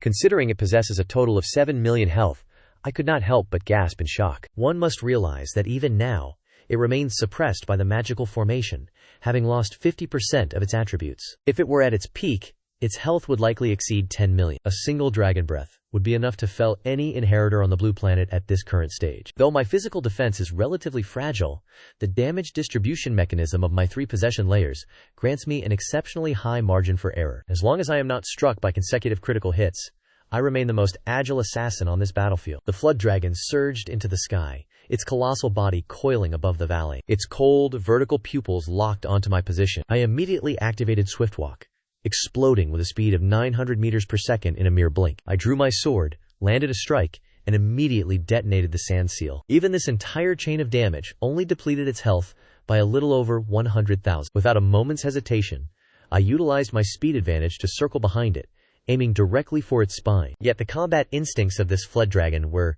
terrifyingly sharp. It had actually a massive dragon tail whipped through the air, cleaving a path directly toward me with brutal force. It did not even spare its own flank, intending to crush everything in its path. Truly a ruthless creature. I was forced to activate the 7-star energy flash to evade the strike. But at the very moment the flood dragon turned, a silver scale on its throat caught the light, reflecting a blinding beam. A dragon has a reverse scale. Touch it, and its wrath is unleashed. I immediately understood that the shimmering scale was the fatal weakness of this colossal monster. A mere hornless loach dares to masquerade as a true dragon? With the reverse scale exposed, I hesitated no longer.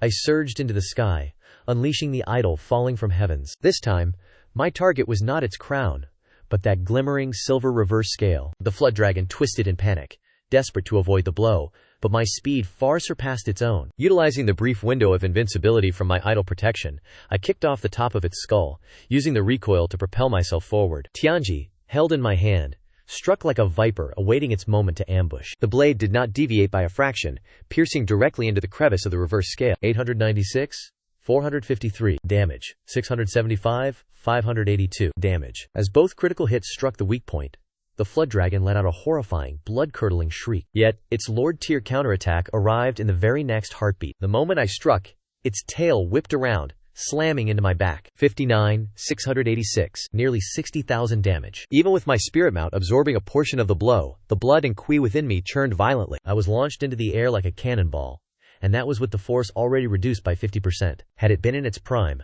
a single strike like this would have undoubtedly ended my life. The battle instantly reached a point of unbearable tension. Before I could stabilize my body in mid-air, the flood dragon below opened its cavernous, crimson maw, and a 10-meter-wide azure water jet shot straight into the sky, sealing off every possible path of retreat. Such a high-pressure, wide-area blast at close range, it was so swift that even a skywalker would struggle to evade it entirely. "Do you intend to drown me?" My gaze turned frigid.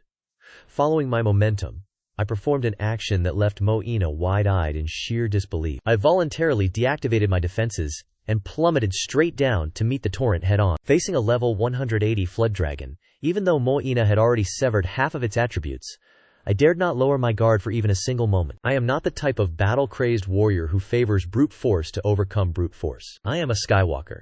Speed and evasion are my greatest assets. Instant shadow.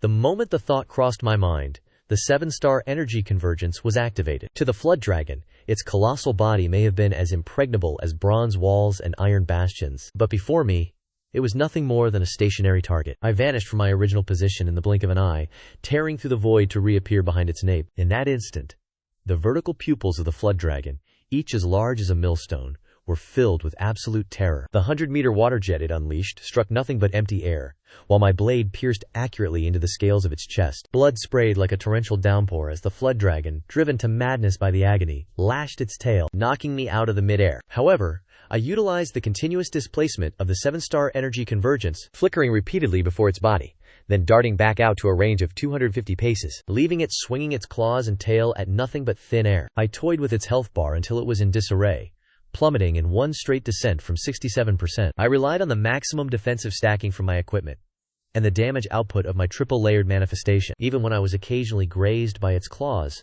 I lost only a little over 20,000 health points. The moment its health bar dropped to 50%, an unexpected crisis erupted.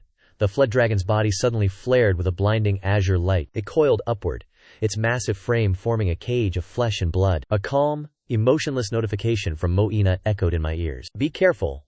This is the flood dragon's soul lock, a forced target locking technique. It lasts for 30 seconds. Every second, it will unleash a razor-sharp strike. Furthermore, it will not fall into a weakened state." Rage surged to my head, boiling my blood. Seeing the impenetrable encirclement leaving no path for escape, my killer instinct flared. Since I cannot flee, let us see who dies first. I activated bloodthirst, and my entire body was engulfed in a crimson, blood-like radiance. For those 30 seconds, I neither dodged nor retreated. I aimed straight for its reverse scale, pouring out all my damage in a frenzied assault. With every strike of my blade, I felt a surge of warm, vibrant vitality. It flowed back through the hilt of my sword and flooded into my body. I had torn the reverse scale into a mangled mess of flesh, while my own health bar fluctuated violently around the 80% mark. After struggling to endure those 30 seconds, the Flood Dragon's health was reduced to a mere 28%. Just as I was about to heave a sigh of relief, the infuriating voice of Mo-ina rang out once more. It has activated the dragon's soul once again. Mo-ina, you certainly did that on purpose, didn't you? I could not suppress a roar of frustration,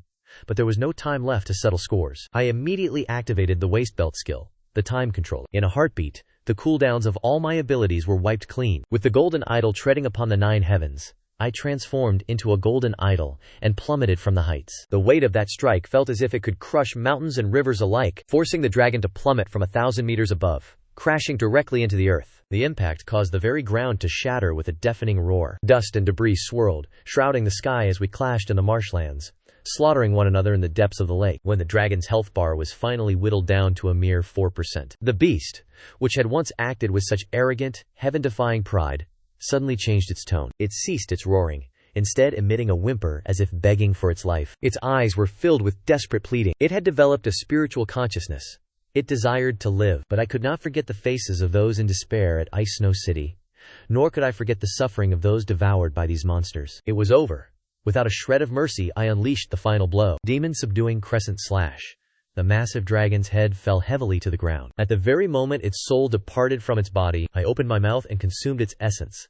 My cultivation experience surged by 48,000. My level flickered with a brilliant golden light immediately thereafter, breaking through the threshold and soaring directly to level 140. Scattered across the ground lay the dragon inner core, the azure water pearl, and a mythical grade blueprint for level 180 equipment. I picked up the azure water pearl, my heart racing with excitement.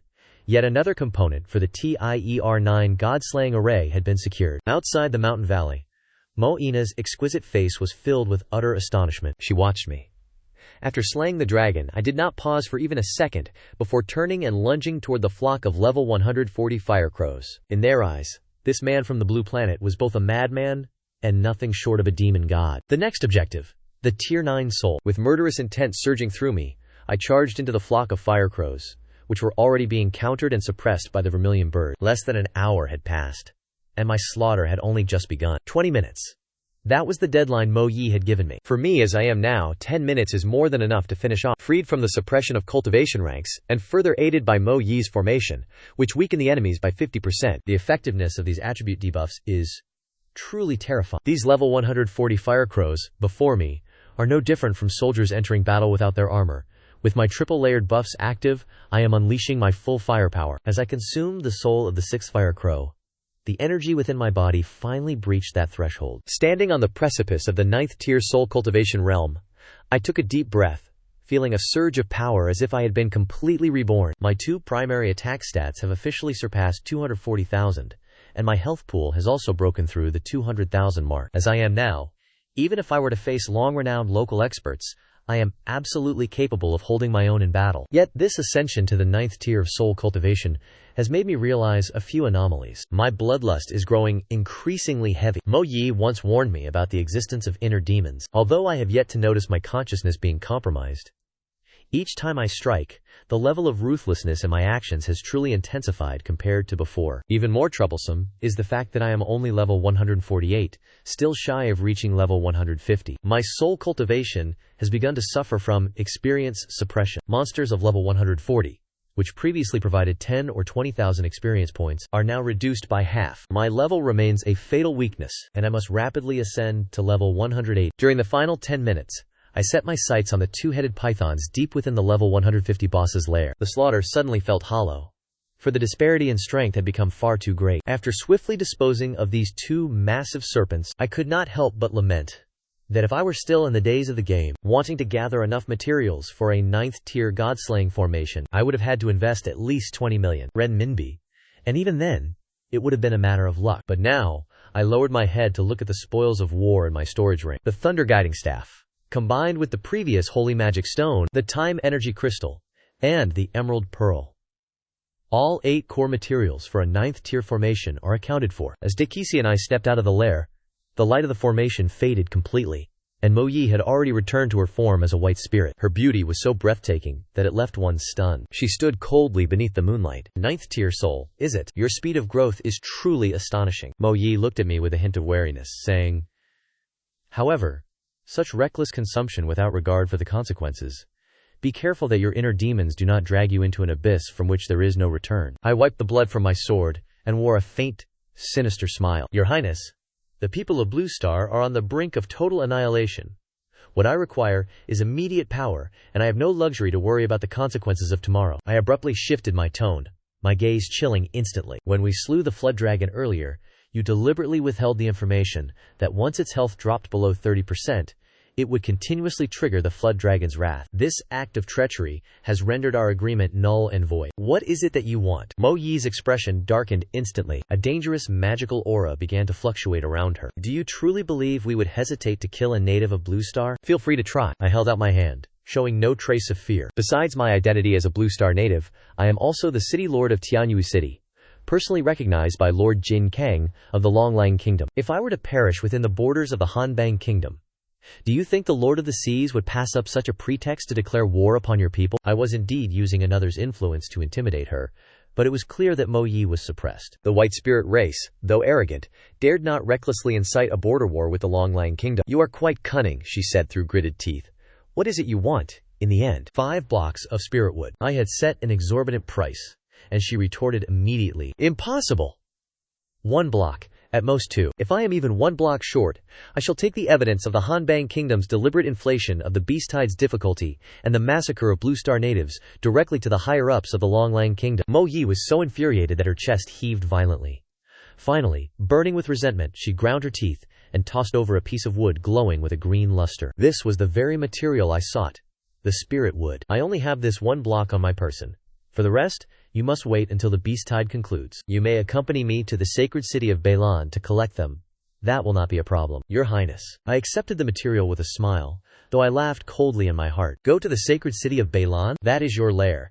Now that the material is in my possession, who would be foolish enough to continue playing these games with you? Once the Beast Tide retreats, I shall slip away immediately back to Tianyu City. By then, with the vast mountains and rivers between us, where would you even begin to look for me? Beneath the walls of the ice fortress, amidst the smoke and flames, the waves of monsters had reached the 60th assault. The atmosphere was so heavy it felt suffocating. It was only when 4 level 130 lords, vast as mountains, the colossal cliff-tearing worms, slowly crawled out from the mist, that the garrison soldiers cried out in collective terror. Shui Mo and Lin Xiaoya stared toward the rear, their faces pale. It was not the monsters they feared, but the one who should have returned long ago. Where is Lin Feng? Has he still not returned? Lin Xiaoya's voice choked, as if she were on the verge of tears. Just as Shui Mo sighed, preparing to activate the final defensive array, a figure blazed forth like an aurora. It descended from the clouds, hovering steadily in midair, and shouted, "What are you all staring at? Do you not wish to claim the experience points anymore?" Upon hearing that familiar voice, cheers erupted instantly along the city walls. However, there was no time for small talk. The heavenly energy behind me transformed into sword shadows that blanketed the sky, forcibly pulling the 2 lead mountain-swallowing crocodiles into the fray. At this moment, my soul had leveled up to the 9th rank, with a dual attack power exceeding 240,000. Slaughtering these level 130 lords was as effortless as cutting vegetables. In the moment we streaked past one another, I landed beside Shui Mo, my voice low and urgent. Shui Mo, listen carefully. The main forces in the nest have essentially been cleared by me.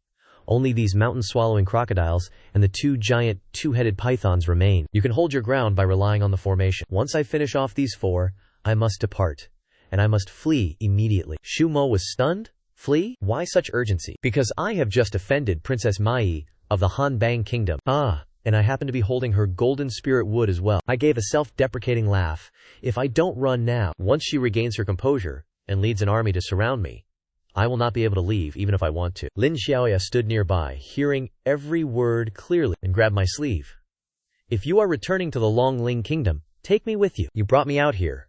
You cannot abandon me in this frozen wasteland. Taking you along is not an issue. I nodded in agreement. Even though before the game descended, I had resorted to many cunning schemes to gather supplies. I could not bring myself to abandon a young girl who trusted me in this. I am incapable of such a lack of integrity. Shui Mo fell silent for a moment before looking at me with sudden gravity. Ling Feng, what if I were to cede the position of City Lord of Ice Snow City to you? Given your strength, ruling both cities would be a trivial matter. I shook my head with a smile. Zhu Mo, you view this world far too simplistically. This place is no longer a mere game. It is the raw, unvarnished reality of politics. The Longming Kingdom and the Hanbang Kingdom appear harmonious on the surface, but in their hearts, they are estranged. They will never permit a single human to simultaneously hold dominion over the strategic strongholds of both nations. My ambition is not to serve as a city lord under the thumb of others. I lowered my voice, a cold, unprecedented sharpness glinting in my eyes. A man born between heaven and earth. How can he endure a life forever bowed beneath another? Ice Snow City is our collective path of retreat, and it is also the thorn we have driven into the heart of the Hanbang Kingdom. When the people of Blue Star have grown sufficiently strong, what we intend to build is a nation that truly belongs to us. Before Shui Mo's astonished gaze, I forcibly extracted the souls of the 4 mountain-swallowing crocodiles and thrust them directly into her body. These souls will assist your breakthrough to the 5th rank. Leave the remaining bosses to the others. I am taking my leave first. Having spoken, I gathered Lin Xiaoya into my arms, activated, along with every piece of speed-enhancing equipment I possessed, and transformed into a mere blur of afterimages. I surged directly toward the south, amidst the chaotic tide of monsters. The 6,000-meter distance to the border was traversed in the blink of an eye. Just as I sensed a surge of overwhelming magical fluctuation pursuing me from behind, I looked up to see Mo Ina's custom-built elven airship descending upon us. Ling Feng, you are nothing but a swindler. Stand where you are. Mo Ina's voice, trembling with incandescent rage, echoed across the heavens. I did not look back, instead exhausting every drop of mana remaining within my body. Across these wild plains, when it comes to speed in a long-distance pursuit, I, Ling Feng, have never been inferior to anyone. A minute later, I bore Lin Xiaoya across the border checkpoint, entering the territory of the Longming Kingdom. As I came to a halt and turned to gaze back at the distant gates of the Hanbang Kingdom, I could almost perceive Princess Mo Iena standing atop the ramparts. I swung my fist in anger at the empty air. Jin Lingmeng, thank you. A faint smirk played on my lips. However, this is merely the beginning. These souls are but a starting point, and the god-slaying array is only halfway complete. Once I return to Tianyu City, my true plan to slay the gods will finally commence. Crossing that border pass, a place regarded as a natural barrier, I officially stepped back onto the territory of the Longling Kingdom. Although the border between the two nations stretches for a vast distance, the only viable passages are held firmly in the grip of local powers. This is not merely a geographical boundary, but a blockade enforced by absolute military might. I set Lin Xiaoya down. After all, carrying her for the entire journey was becoming quite taxing. Even for a man as straightforward as myself, it felt rather awkward. I then summoned the flying rat, and she followed suit by summoning her own mount. We flew low, skimming the ground, with the intention of returning to Tianyu City within the day. Furthermore, I wished to witness with my own eyes what the world had become following such a cataclysmic event. Before long, we encountered a rather large group of people on the main thoroughfare, with elegantly adorned carriages, elite guarded escorts, and wagons overflowing with goods. It was evident that this was a cross-border merchant caravan. You two have been trailing our caravan for quite some distance. What exactly are you intending to do? A middle-aged man soared into the sky, warily blocking our path. This is a public road. Are you suggesting that your group may travel here while we cannot? That girl Lin Xiaoya truly has a sharp tongue. A single sentence was enough to leave the man speechless. Upon hearing the distinct tone of Lin Xiaoya's voice, the man paused for a moment. Immediately thereafter, his face was filled with the practiced, professional smile of a merchant. Judging by your accent, you two are from Blue Star, are you not? Then this is truly fate. I am Wante, the caravan master of the Heavenly Punishment Merchant Guild. Wante was highly skilled at striking up a conversation, perhaps even a bit overly enthusiastic. When I attempted to probe where they were headed, he did not hesitate, stating quite frankly, "We are traveling from the imperial capital, intending to reach Tianyu City in Zhenhai province to conduct business." It is said that the city lord named Lin, which happens to be myself, is a truly formidable figure. His Majesty the King has officially recognized the legal status of Tianyu City. It is a major market with a population of several hundred thousand. Naturally, merchants follow where the profits lie. In the eyes of Wante, Tianyu City is not a thorn in the side of the invaders. It was nothing short of an untapped golden land. I chuckled inwardly, but outwardly, I cast a curious glance at Lin Xiaoya and spoke with feigned hesitation. We are also planning to seek refuge in Tianyu City. Since we are traveling the same path, perhaps we can look out for one another. Wente was overjoyed. even going so far as to personally invite us to board his carriage. The carriage was so lavish that the mere sight of it exuded the scent of immense wealth. Inside, the fragrance of fine tea drifted through the air, and handmaidens stood ready to serve on either side. This merchant, who called himself Wente, even casually gifted us a sum of money, with gold denominations totaling over 1 million. Lin Xiaoya leaned close to my ear and muttered in a low voice, "This fellow is truly generous." It seemed that in his eyes, our Tianyu city was little more than a gold mine, but I was not blinded by his display of riches. On the contrary, Wente's appearance helped me gain a clearer perspective on the current situation. Though the ruling class of the Longling Kingdom are outsiders, they still require the local populace to breathe vitality into their commerce. Merchants like Wente, hailing from the imperial capital, often represent specific royal factions or the political leanings of the high-ranking elite. The caravans sped rapidly along the main thoroughfare. I noted that although the roadside was teeming with monster lairs, very few beasts dared to approach the path. This served as further proof for my deductions. The fierce beasts currently ravaging these lands were likely kept and released by the invaders themselves. A few hours later, a massive, majestic city appeared on the horizon, so grand it was breathtaking. It was the capital of Zhenhai province, and within the game era of fantasy, one of the 10 great human bastions, Luoye City. An ancient evergreen tree, standing 1,000 meters tall, cast a shadow that blanketed the entire sky. Even from 10 miles away, I could feel its archaic aura and the oppressive pressure it emanated. Seeing me stare at Luoye City in a trance, Wente laughed and asked, "Young brother, would you like to take a tour inside? There are many fine treasures within the capital." "No. Returning to Tianyu City is our priority." I withdrew my gaze. My current identity is too sensitive, and it is not yet the time for me to reveal myself in such a central metropolis. Wente produced an exquisite map and pointed out the location of Tianyu City, while I quickly mapped out the entire geography of the Longling Kingdom in my mind. Heading north from Tianyu City, crossing the Great River leads to Beihai Province, and further north lies the Yinlong Pass, built to repel foreign enemies. Behind the Yinlong Pass sits the ice and snow city I had only just departed from. A daring plan gradually took shape in my mind. If I could utilize the merchants' trade network to secretly link Tianyu City in the south with the ice and snow city in the north, then even if war were to break out between the two nations, we would possess a strategic depth spanning both borders. Since men have lived between heaven and earth, how could we spend our entire lives? I gently touched the gold command token hidden within my chest, the very item I had wrenched from the hands of the black-robed figure, and my gaze darkened. Wendell wanted to accumulate wealth in Tianyu City, while I intended to exploit his greed to secure resources for the people of Blue Star. These weapons would be their lifeline for survival in these turbulent times. Tianyu City. I have returned to Longling Kingdom once more. I had hoped for a moment to catch my breath, yet, unexpectedly, trouble trailed me like a shadow. The merchant, Wen Day, is truly a fascinating individual. Seated within the carriage, he gazed upon the ruins of Mado, and lamented the city that was once the pinnacle of prosperity, even expressing regret over the lost technology of Blue Star. He intends to monopolize the communication devices of Blue Star and introduce them into the Divine Temple. This proves that among the invaders, even those in the upper echelons are not mere beasts driven solely by the urge to slaughter. Master Wen Day, if you hold the intellect of the Blue Star people in such high regard, then surely in our upcoming business dealings, you would not mind conceding a larger share of the profits? I spoke with a tone that was half jest and half earnest, making my intentions clear. Naturally, provided I am granted an audience with City Lord Lin. Wenda laughed, his expression as cunning as a fox. As the convoy rounded the Bohai Road and drew near the monster territory outside the gates of Tianyu City, a violent magical tremor immediately seized my attention. That was a training ground for levels 40 through 60, a place where the people of Blue Star in Tianyu City should have been advancing steadily, utilizing it to temper their strength.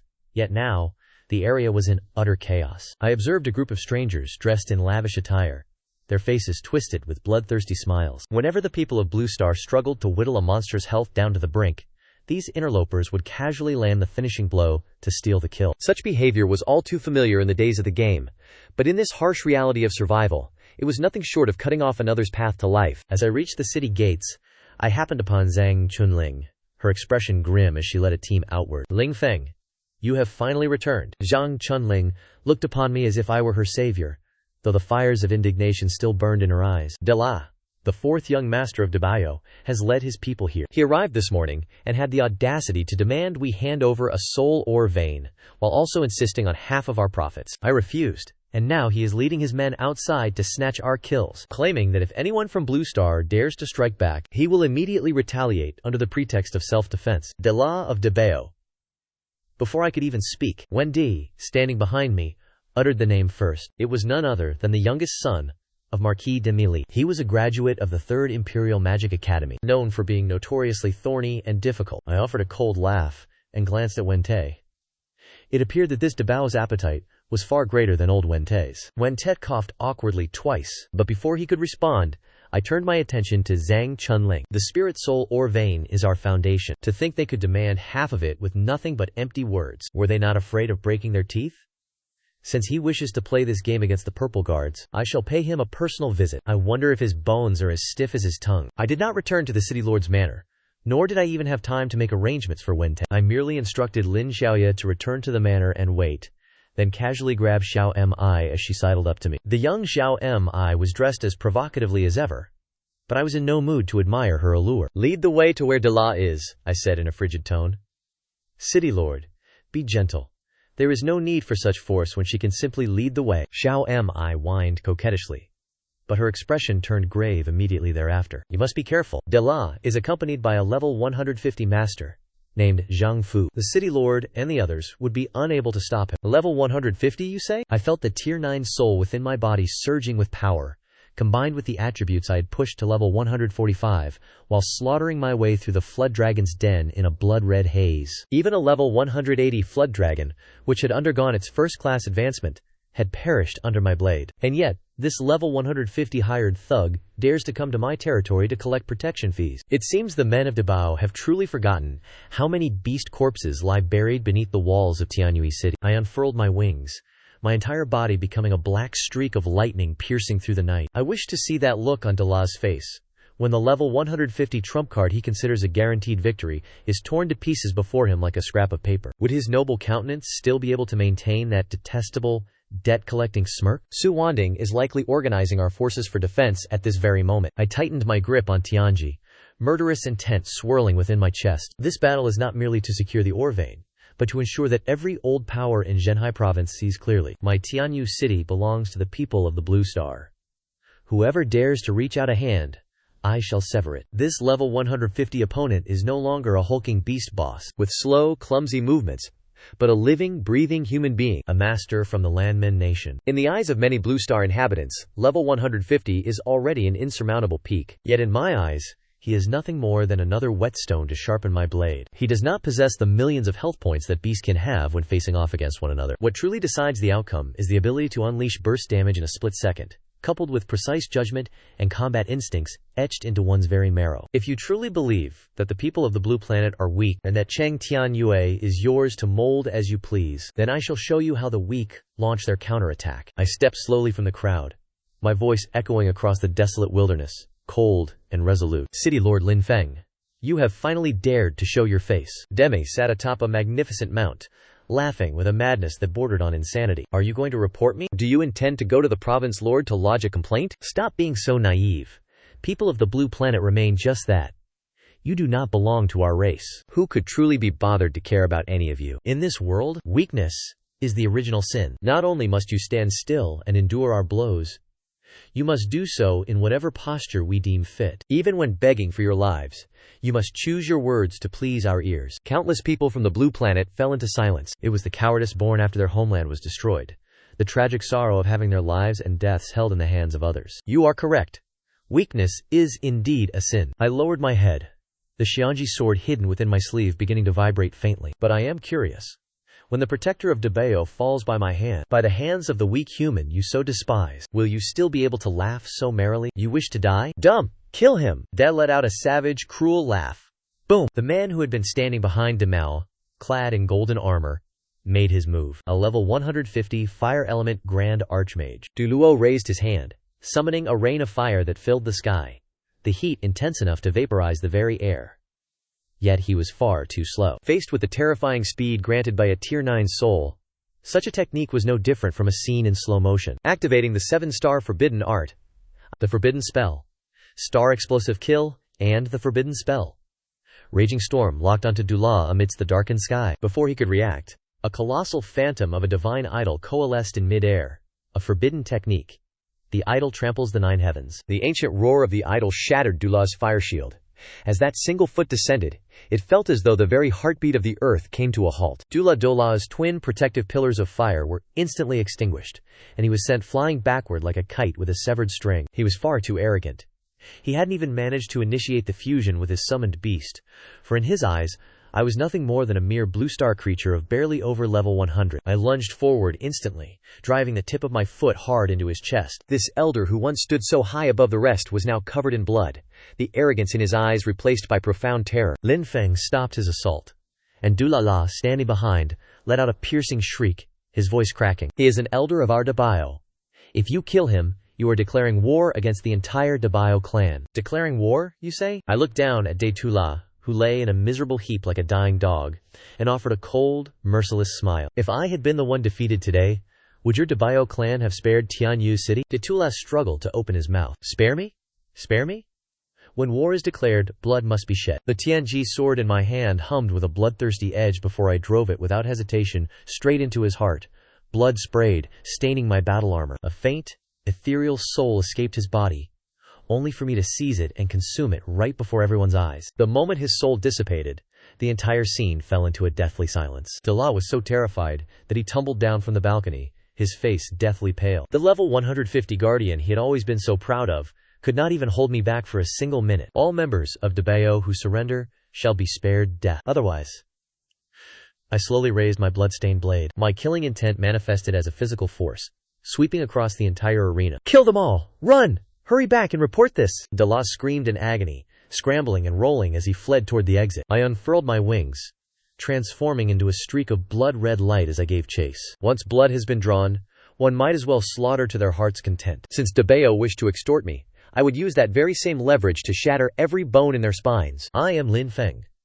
Clearing out these lackeys of Dabao requires little effort. The only person I intentionally kept alive was that brat, Dela. At this moment, his expression was uglier than if he had just swallowed a corpse. Even in death he would not understand how, in just one day, I had become capable of crippling a level 150-2 lane in a single blow. How could he know that I had consumed the soul of a flood dragon to ascend to the 9th stage? My attributes had long since undergone a complete transformation. Lin Feng, do you dare lay a finger on me? My father is Marquess de Miller, and he will see to it that the entire Tianyu city is buried with you. Even as Dutsila collapsed to the ground, he continued to spew filth, screaming his threats. I let out a cold laugh and was about to swing my blade to end him, but, to my surprise, he suddenly went limp and fell to his knees. I surrender. By the customs of the Norman kingdom regarding internal conflicts, once a party has surrendered, you are forbidden from pursuing a life-or-death vendetta. I furrowed my brow slightly. This so-called convention did indeed exist, back when this was still the era of the mythical age game. It served as an unspoken rule among NPCs, allowing various factions to maintain a fragile equilibrium. However, if I insisted on killing him, it would likely provoke the entire nobility of the Norman kingdom, causing them to unite and strike back at me. Yet, I had no intention of letting him off the hook. Zhang Chunling, take him away and lock him up. I stomped down, shattering one of Dutsila's legs. Amidst his bone-chilling, miserable screams, I gave a low-voiced order that no one was to treat his injuries, and forced him to write a letter to his father. If the ransom he sends is even a penny short, he can forget about ever walking upright again for the rest of his life. Having handled this hot potato, I returned to the council chamber within the city lord's manor. The current situation is delicate. The Dabao are not mere demonic beasts. They possess organization, they have backing, and they command an army. I cannot place the fate of Tianyu City upon the so-called mediation of the divine lord Jing Kang. If you rely on mountains, they may one day collapse. If you rely on people, they may one day abandon you. In this world, only the blade held in your own hand is the truth. In the Great Hall, alongside Zhang Chunling, were Bai Shudi, Su Yunting, and those I had personally invited from the Radiant Saintis clan, the high priest of the Saintis clan, Kong Yan, and the clan leader, Kong Ning. We are about to go to war with the Dabao. I cut straight to the point. My gaze shifted towards Su Yunting. I hope the Radiant Saintis clan can assist us in securing the mines. Before Kong Ning could even speak, the high priest Kong Yan interrupted. City Lord Lin Feng, participating in the internal conflicts of the Norman kingdom is against protocol. The Saintis clan does not wish to be dragged into these meaningless disputes. Bai Shudi, sitting to the side, suddenly gave a faint smile, her eyes glancing meaningfully between me and Su Yunting. High priest, isn't that being a bit too distant? The mines belong to Lin Feng, and the relationship between Su Yunting and Lin Feng is something everyone understands. Su Yunting is your clan's oracle. If her man were to suffer a loss, it would mean the interests of the Saintis clan would also be compromised. Su Yunting's face flushed red, yet in this moment she appeared remarkably resolute. She nodded immediately and declared, "That is correct. His minds are my minds as well." With this justification established, Kong Yan and Kong Ling exchanged glances, finally nodding in agreement. With two god-tier powerhouses guarding the territory, if the people from Dabao wish to lay a hand on our spirit mines or this entire mining region, they must first determine if their necks are sturdy enough to withstand the cost. After the meeting concluded, I kept Zhang Chunling behind. "Big brother, do you have further instructions?" Zhang Chunling rubbed her hands together, brimming with anticipation. She possessed an exceptionally sharp intuition when it came to commerce and calculations. "I am taking you to meet a titan of wealth." I smiled faintly. It was the merchant Wante, who had traveled from the imperial capital and was at this very moment waiting in the reception room. He possessed vast wealth and was extremely eager to break into the Tianyu city market. The chaos that Dabao has incited this time, to an ordinary person, it is a calamity. But to a true merchant, it is an excellent bargaining chip. I led Zhang Chunling and pushed open the heavy doors of the reception room. Wante was currently seated in the guest chair. His servant, Wenzhong, was whispering into his ear. Seeing me enter, there was not a trace of fear in Wante's eyes.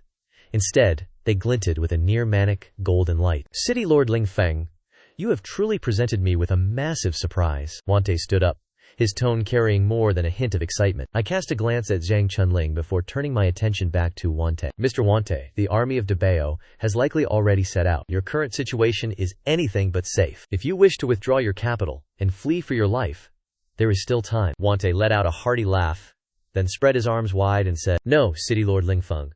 What I see right now is not danger, but the opportunity for immense profit." I exchanged a look with Zhang Chunling, and the corners of my mouth curled upward. If Dabao wants to play a dangerous game, then I shall use this blood-soaked venture to It is said that merchants possess the keenest instincts of any people in this world. Wente is evidently a master among them. Facing the impending approach of the Dabao army, he not only showed no intention of retreating, but on the contrary, his eyes gleamed with fervor, as if Tianyu City were not a battlefield, but a gold mine waiting to be excavated. City Lord Lin, taking 40% of the profits, is truly far too high. In the Nongdan Kingdom, the city lord's manor in any major city only claims 30%. Wente smiled bitterly and shook his head, yet the shrewdness in the depths of his eyes betrayed his true intent. "Mr. Wente, you have seen the situation for yourself. Tianyu City is now the center of the entire province. For the people of Nanxing, the future potential of Zhenhai is practically immeasurable. 35%. This is my final limit." I pointed toward the busy weaponsmithing district outside the city walls. "Agreed."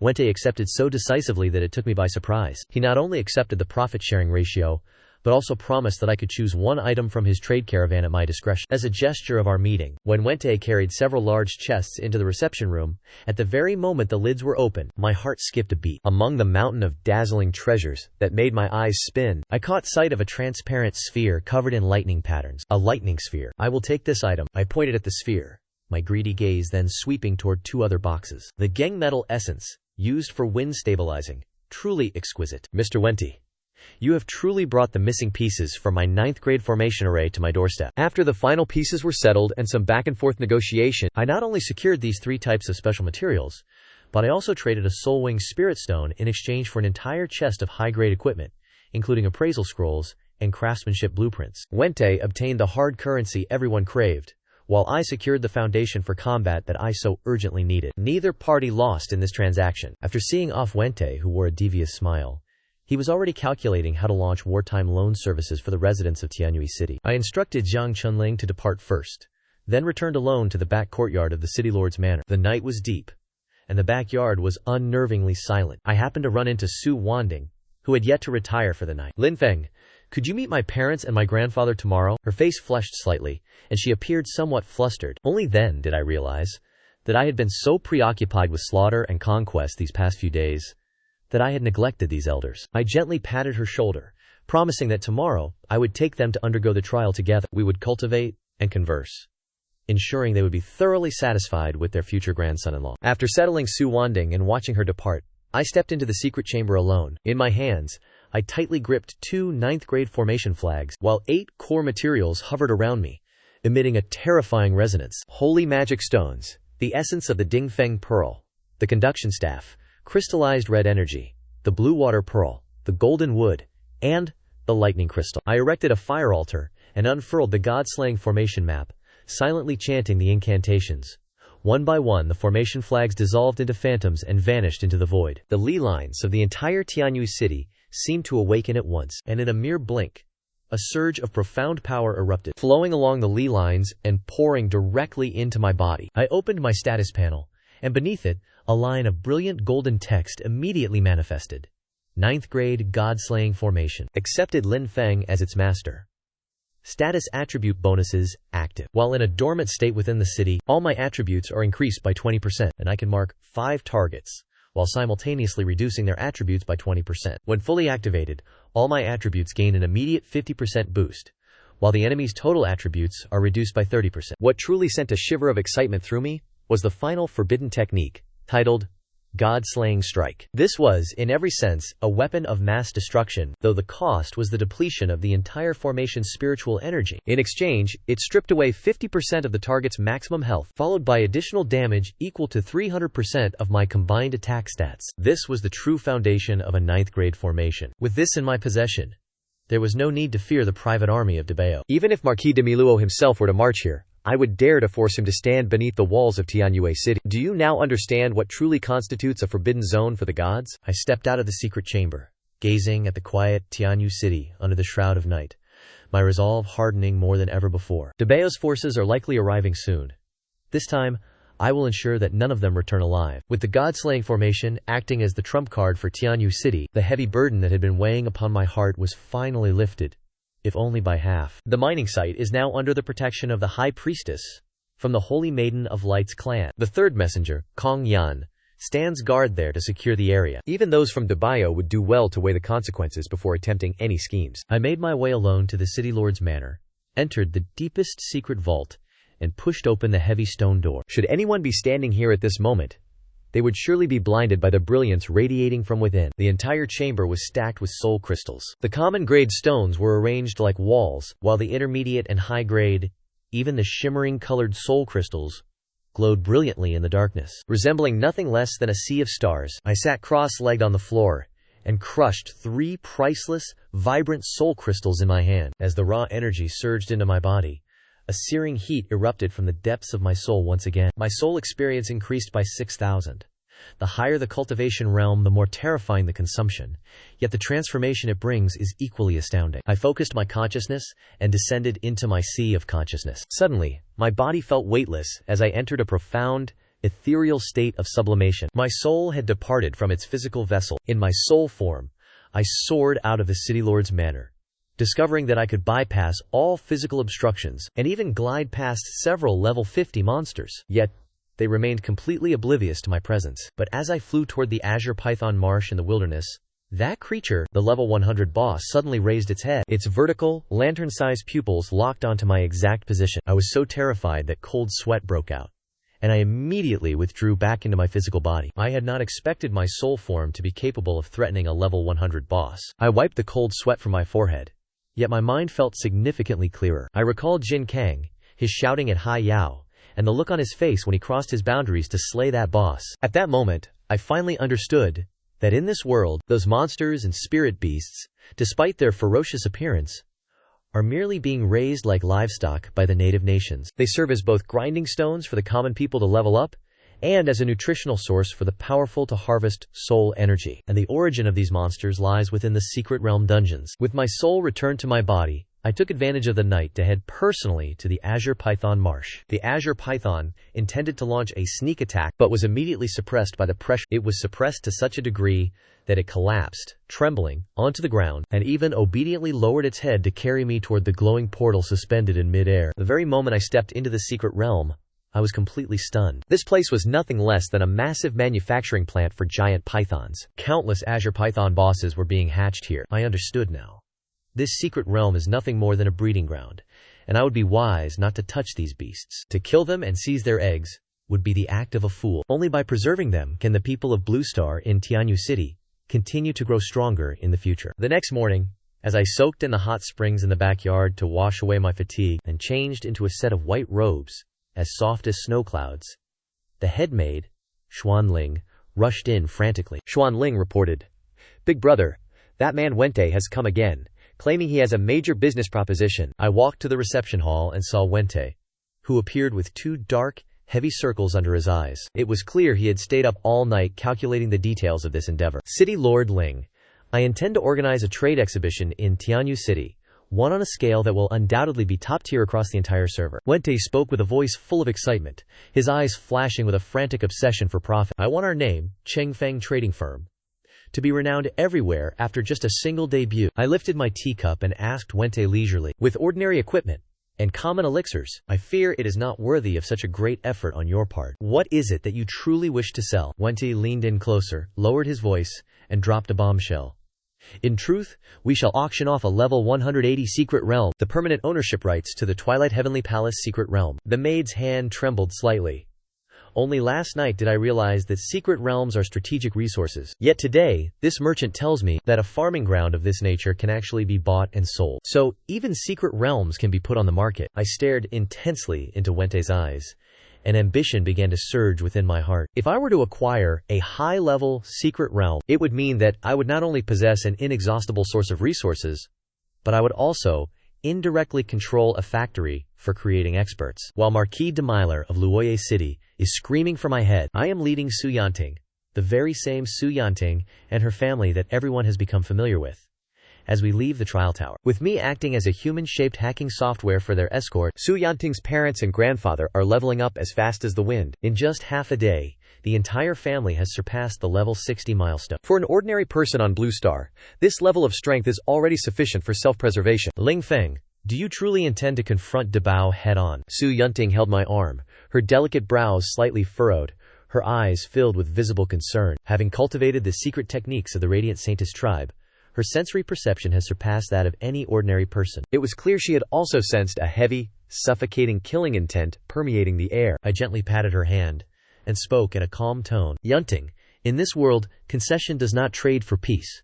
It only invites greater oppression. Since De Bao wishes to seize our lifeline, I must let them know that the backbone of Tianyu City is forged in iron. As I was speaking, Zhang Chunlin hurried toward us. Due to his haste, he was panting heavily. Big brother, this is dire. Our scouts have just reported. The Blood Wolf vanguard of De Bao has crossed the Bohai dock with 3,000 armored cavalrymen. The entire force is above level 120, and their commander has already reached level 160. 3,000 armored cavalrymen. I let out a cold, mocking laugh. It seems the Duke of Night has truly lost his mind to dispatch his trump card so recklessly. Yanting, take your parents to the City Lord's mansion and activate the defensive formation of the Radiant Saintess tribe. I turned my gaze toward Zhang Chunlin, my eyes gradually hardening, and ordered the entire city to enter a state of level 1 combat readiness. Bring those from the Successor Legion who have just reached level 80 to the city walls. If De Bao wants to throw his life away, we shall turn these 3,000 blood wolves into an experience harvest for Tianyu City. At that same moment, several dozen miles away from Tianyu City, the sound of thundering hooves made the earth tremble. The commander of the De Bao Royal Dracula force was surging with unbridled arrogance. In his eyes, this so-called Tianyu City was nothing more than a ruin where homeless dogs gathered. A single charge would be enough to crush the pride of these Blue Star people into the dust. Yet, he remained ignorant of the fact that above Tianyu City, the spiritual energy of the 9th grade god-slaying formation was already silently manifesting. I donned the level 150 equipment set that Winter had provided. A masterpiece of craftsmanship. A true divine regalia. The Tianji sword on my back let out a bloodthirsty hum. I stood alone on the suspension bridge before the city gate, watching the churning dust clouds rising in the distance with a cold gaze. Yanting, watch closely. I looked toward the Saintess avatar floating in midair and whispered, your man will show them the true meaning of despair, for the god-slaying formation is active. I had initially hoped that Tianyu City could enjoy a period of tranquility, but in this world where strength is the only law, trouble always arrives like a wolf catching the scent of blood. Wave after wave, the roar of the Duke of Night in the Lord's mansion still echoed in my ears. He mistook me for a soft persimmon that he could crush at will, but he failed to realize that the backbone of a Blue Star citizen is far more unyielding than he anticipated. Lord Jin Kang arrived at Tianyu City with an air of extravagance that could only be described as showy. He hovered in midair, acting as if he were reading an imperial decree, before declaring the conference to bestow upon me the title of Baron. Congratulations to you, Baron Ling Feng. The voice of Jin Kang echoed throughout the entire city. I accepted the icy cold medal, yet in my heart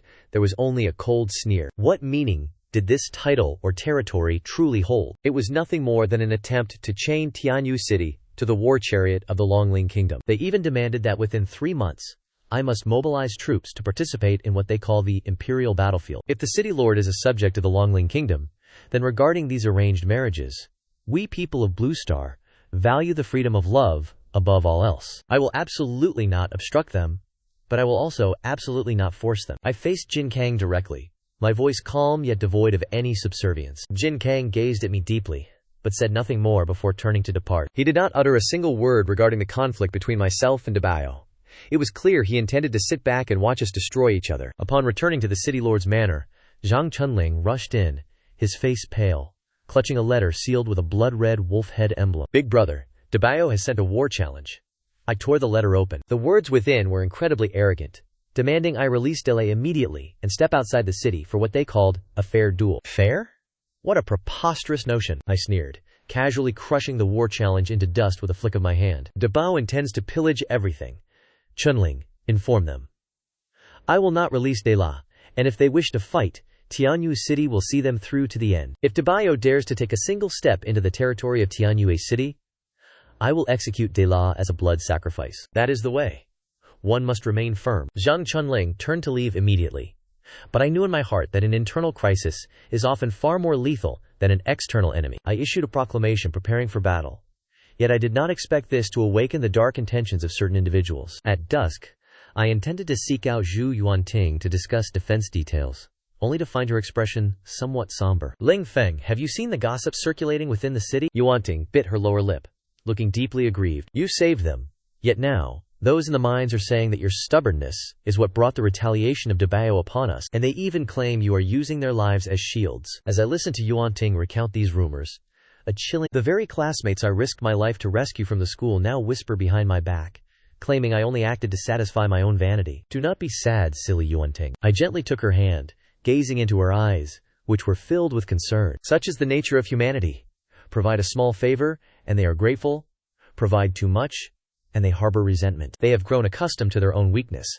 Thus they view my resolve as a sin. Yet, they forget that without my resolve, they would not even have the opportunity to complain while mining in this place. Su Yuanting leaned against my shoulder and spoke softly. But Liu Hai and Wang Xiangfang are causing quite a disturbance. I fear that when war truly breaks out, our rear guard will descend into chaos. Liu Hai, Wang Xiangfang.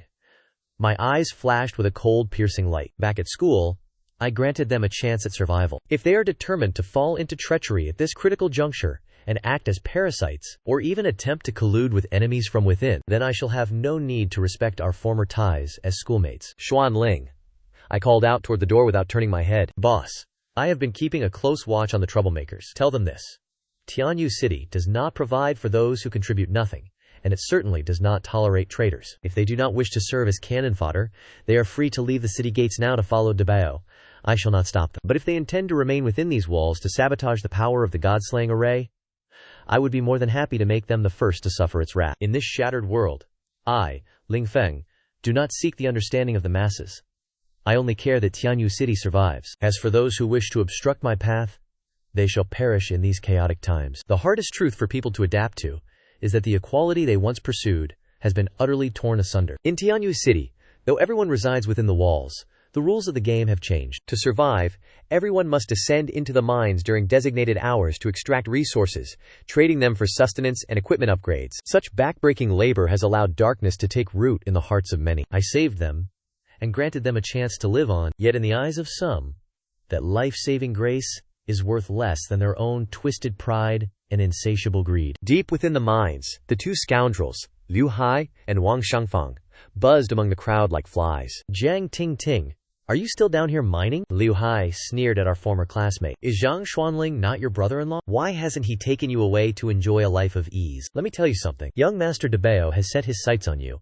You only need to nod, and you could be a concubine in the Marquis' estate. Why bother with the mines? The furious roar of Jiang Ting echoed throughout the mine. Liu Hai, has all the knowledge you've studied been fed to the dogs? We are citizens of Lanqing, yet you urge me to play the lapdog for these invaders. If Tianyu City truly falls, do you honestly believe you will meet a favorable end? Young Master Dilla has already given me his word. If we surrender, we will all be granted entry into Deba. Liu Hai responded with a shameless sneer. And what if I am a lackey? Even living as a slave is better than being exploited by Ling Feng here. For every 10 blocks of ore we mine, we must surrender one to him. He is clearly draining our blood to fuel his city lord's manor. Having heard the guards' report on the entire matter, I found the absurdity of it all truly laughable. My act of saving their lives was twisted into an accusation of exploitation, and my efforts to protect them were recast as the source of their misfortune. Humanity, it seems, is equally despicable in every realm. Big brother, the Dabao fleet has already departed. Zhang Chunling rushed in, sweat drenching his brow, his hand gripping a letter delivered by the Flying Eagle Scout. They claim they will commence the assault at exactly 3 p.m. They are putting on a facade of decorum, even going so far as to send us a formal declaration of war. At 3 p.m.? I let out a cold laugh. If they wish to play the role of honorable gentlemen, I shall gladly send them to meet their patron saint. Chunling, withdraw everyone back into the city, seal the gates, and activate the defensive fortifications. Once Zhang Chunling had departed, I stepped into the skill repository alone. Faced with the impending Dabao army, I require a greater capacity to control the battlefield. My gaze swept over the forbidden grimoires, each pulsing with flowing, arcane light. Glacial Freeze was too slow, and Flame Shockwave overlapped too much with the Vermilion Bird's power. Finally, my finger came to rest upon a tome, radiating a grim, ominous aura. Forbidden Art. Eternal Necromancy. This is the supreme forbidden spell of the necromancers. Previously, I found this skill far too troublesome, as it required scouring the land to collect wandering souls, and it drained too much mental essence. Furthermore, it did not align with my style as a celestial walker, a warrior who prefers direct confrontation. But now, I have changed my mind. The damage this forbidden spell inflicts strikes directly at the soul, bypassing all physical defenses, and I can even conceal the undead within my equipment, summoning them at a moment's notice. Upon this scarred Lanxing, amidst a landscape littered with ruins, the dead are a nearly inexhaustible resource. I chose to learn it without the slightest hesitation. Ding! Skill points consumed for the forbidden art.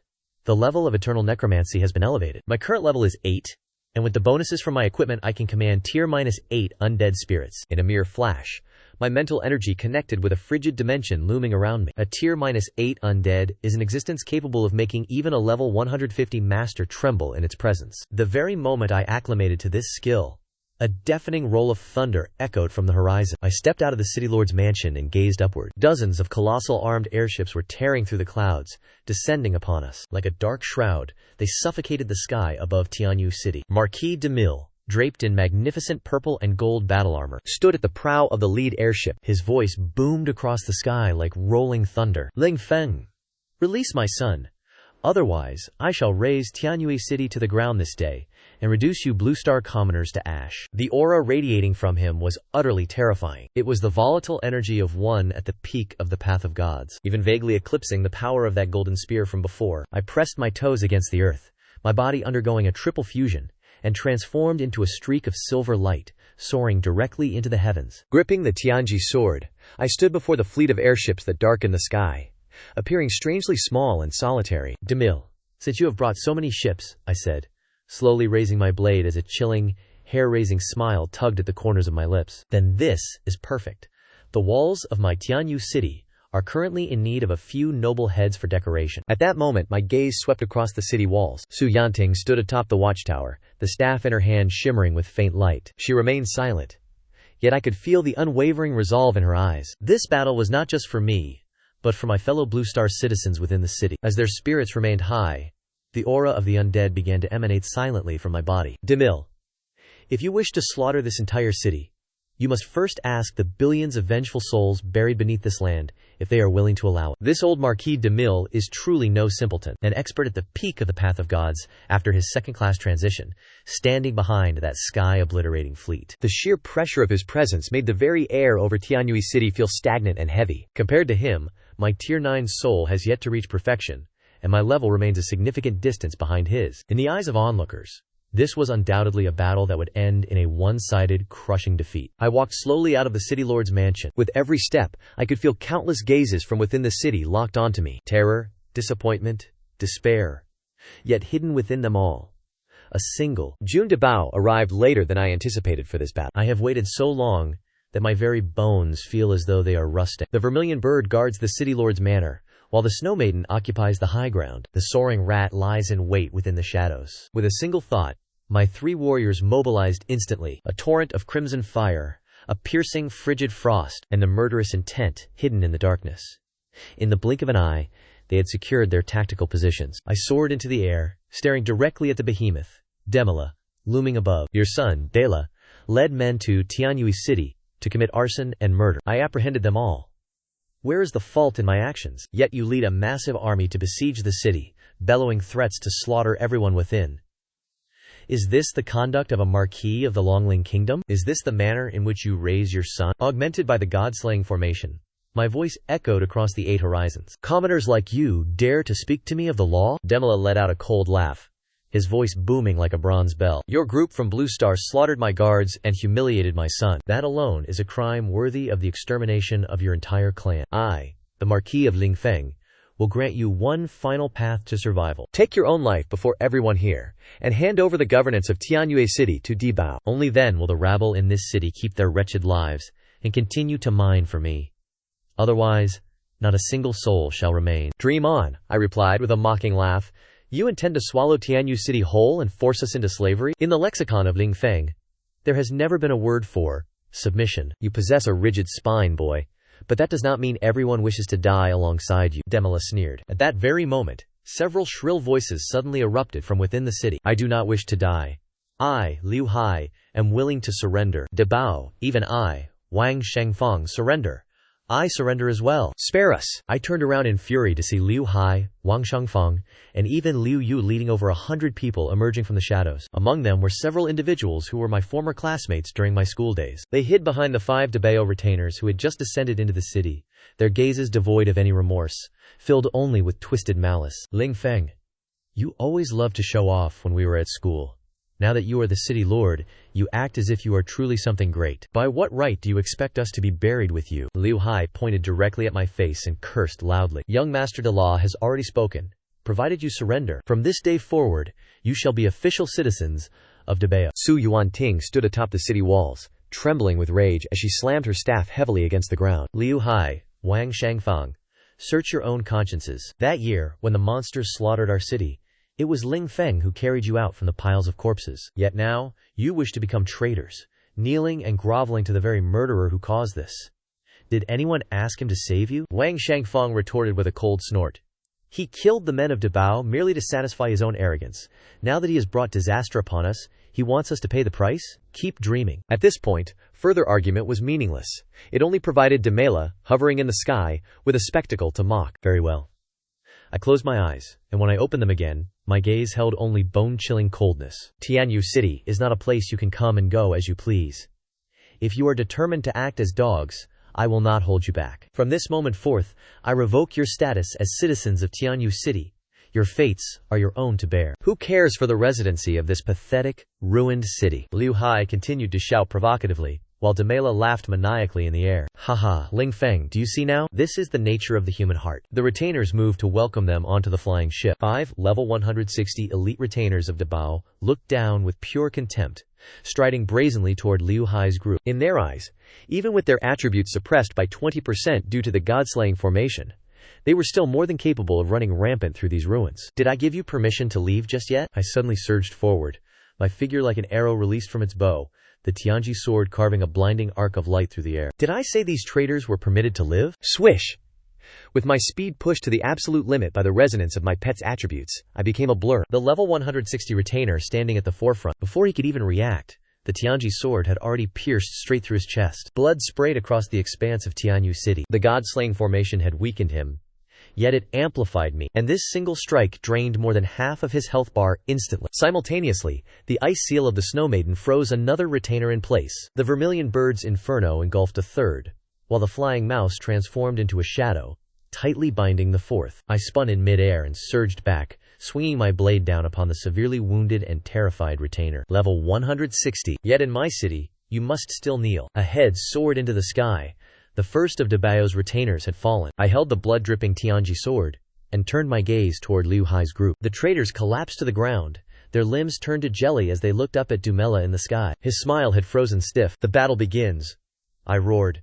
Today, this place shall be the burial ground for Dubao. At that very moment, I finally saw the true nature of those who called themselves nobles in the Norman kingdom. These level 160 retainers might appear to rely on their superior levels to suppress others, but their foundations were hollow and fragile, and their spirit beasts were merely low-quality creatures paraded about to preserve their pride. In the face of true mythical combat power, they were nothing more than cannon fodder draped in a veneer of opulence. Within this city of Tianduye, I possessed not only the advantages of my level and equipment, but also the backing of the city's very will. As the final retainer was cleaved by my Thean County sword into pure soul essence, my gaze pierced through the air, locking firmly onto the man aboard the airship, whose face had turned ash-gray with rage. "Marquis Dumela, it seems your lapdogs are not quite up to the task, are they?" I laughed coldly, my blade pointed obliquely at the ground, fresh blood trickling down the steel. "Lac Lang Fong, do not become too arrogant." Dumela suppressed his fury, waving his hand in a cold, commanding gesture. "Du clan members, take half the forces and raise every single mineral mine in Tianduyet city for me. I want to see how long you can hold an empty city once your resources have run dry." He intended to divide his forces, striking at my weakness to force me to retreat and defend. Regrettably, he miscalculated one thing. I have never fought alone. "So, you wish to touch my mines? I shall grant you that opportunity." I snapped my fingers, signaling Truong Xuanlin to drag the trembling Dula limp as a pile of mud to the edge of the city wall. "But before that, you must bid your beloved son farewell." "Father, save me! Brother, help me!" Dula wailed, his face a pathetic mess of tears and mucus. He truly had stripped away every shred of noble dignity. Liu Hai, standing nearby, clutched at this as if it were a straw of salvation, screaming, "Lang Fong, you have lost your mind! Release the fourth young master at once! He is the hope of the Dubao. You are courting death by doing this." I furrowed my brows in disgust. Traitors who have rotted to the bone like these. Even having them die on my land makes me feel tarnished. Xuanlin, silence them. I want them to witness with their own eyes how the noble figures they once deemed untouchable will die in The Tianji sword struck forth like a venomous viper from its den, piercing Dalaila's heart in the blink of an eye. "This sword strike is vengeance for the blue crystal miners who perished at your hands." Having spoken, I immediately withdrew the longsword with a forceful tug. Dalaila's body collapsed in helplessness, his eyes still wide open, staring toward his father. "Kill them all! Leave not a single one behind." Demile became completely unhinged. 3 massive airships dived down, their energy cannons raining fire directly upon the city walls. I took a deep breath, and my body instantly vanished from its original position. At this moment, the Vermilion Bird's flame chains and the Snow Maiden's 1,000-mile ice sealing technique intertwined within the city, firmly halting the advance of the Dabao vanguard. Bai Suyi transformed into the Valkyrie Lin Xiaoya, leading her spirit beast in a frenzy of damage output. The Legion of Heirs, commanded by Elder Liu, relied on their desperate resolve and death-defying grit to charge straight into the Dabao soldiers, who possessed levels far superior to their own. Yet, I knew that the one who truly held the power to decide victory or defeat was myself. I glided to the space directly above the city gate, eyes tightly shut, as my hands began to form seals at an incredible speed. 30 seconds. Only 30 seconds for the incantation. To an ordinary person, it might feel like an eternity. But to a god, it is but the blink of an eye. Earth-shaking seal. Utilizing sacred magic stones as the source of energy. Lightning strikes from the 4 directions, with metal as the conductor. Azure waters to calm the winds. As each word of the incantation echoed from my lips, 8 pillars guarding the periphery of Tianyui City erupted, beams of light shooting straight into the heavens. At that very moment, every warrior of Tianyui City was enveloped in a layer of faint, golden radiance. Their attributes surged by 20%, standing in stark contrast to the growing despair of the Dabao army. Their movements turned sluggish, their magical power fell into disarray, and all their attributes were suppressed by the god-slaughtering array, reduced by half. "Big brother, save me!" Demile's eldest son, Depoer, trapped in the midst of the chaotic fray, screamed in terror. He was, in truth, a level 170 commander, yet at this moment he was hoisted up by me like a mere chick, held firmly within my grasp. Meanwhile, in the distance, the one who had been brimming with such fervor, Demiza, who led his army to ambush the mineral vein, was now piloting a battered, tattered airship, his entire body drenched in blood as he fled in defeat. As the holy maiden of the Light Clan, Demiza could only utter a single sentence before losing consciousness. Demiluo looked upon the scene before him in sheer terror, finally realizing that from the very beginning he had fallen into my carefully laid trap. "Lin Feng, you scoundrel!" Demiluo roared, leaping from his airship. He intended to deal with me personally, and I waited for the exact moment he stepped into my formation. I released Demiza, letting him drop like discarded refuse. My state had reached its absolute zenith. With the Vermilion Bird and the Mystic Maiden merging into my body, my combat power surged instantly to 250,000. The 5th level of the Heaven-Earth power was activated. I suddenly snapped my eyes open, lightning flashing brilliantly within my pupils. The god of war had awakened. The entire Tianyu city trembled violently, and amidst the void, a colossal golden blade, 80 meters in length, coalesced into form, carrying an oppressive aura, as if it were passing judgment upon the gods themselves. Demiluo's presence was locked firmly in place. The great blade descended with immense force, aimed directly at him. He attempted to flee, but the seal of the god-slaying formation had latched onto him, burrowing deep into his very bones. This was a strike he could neither evade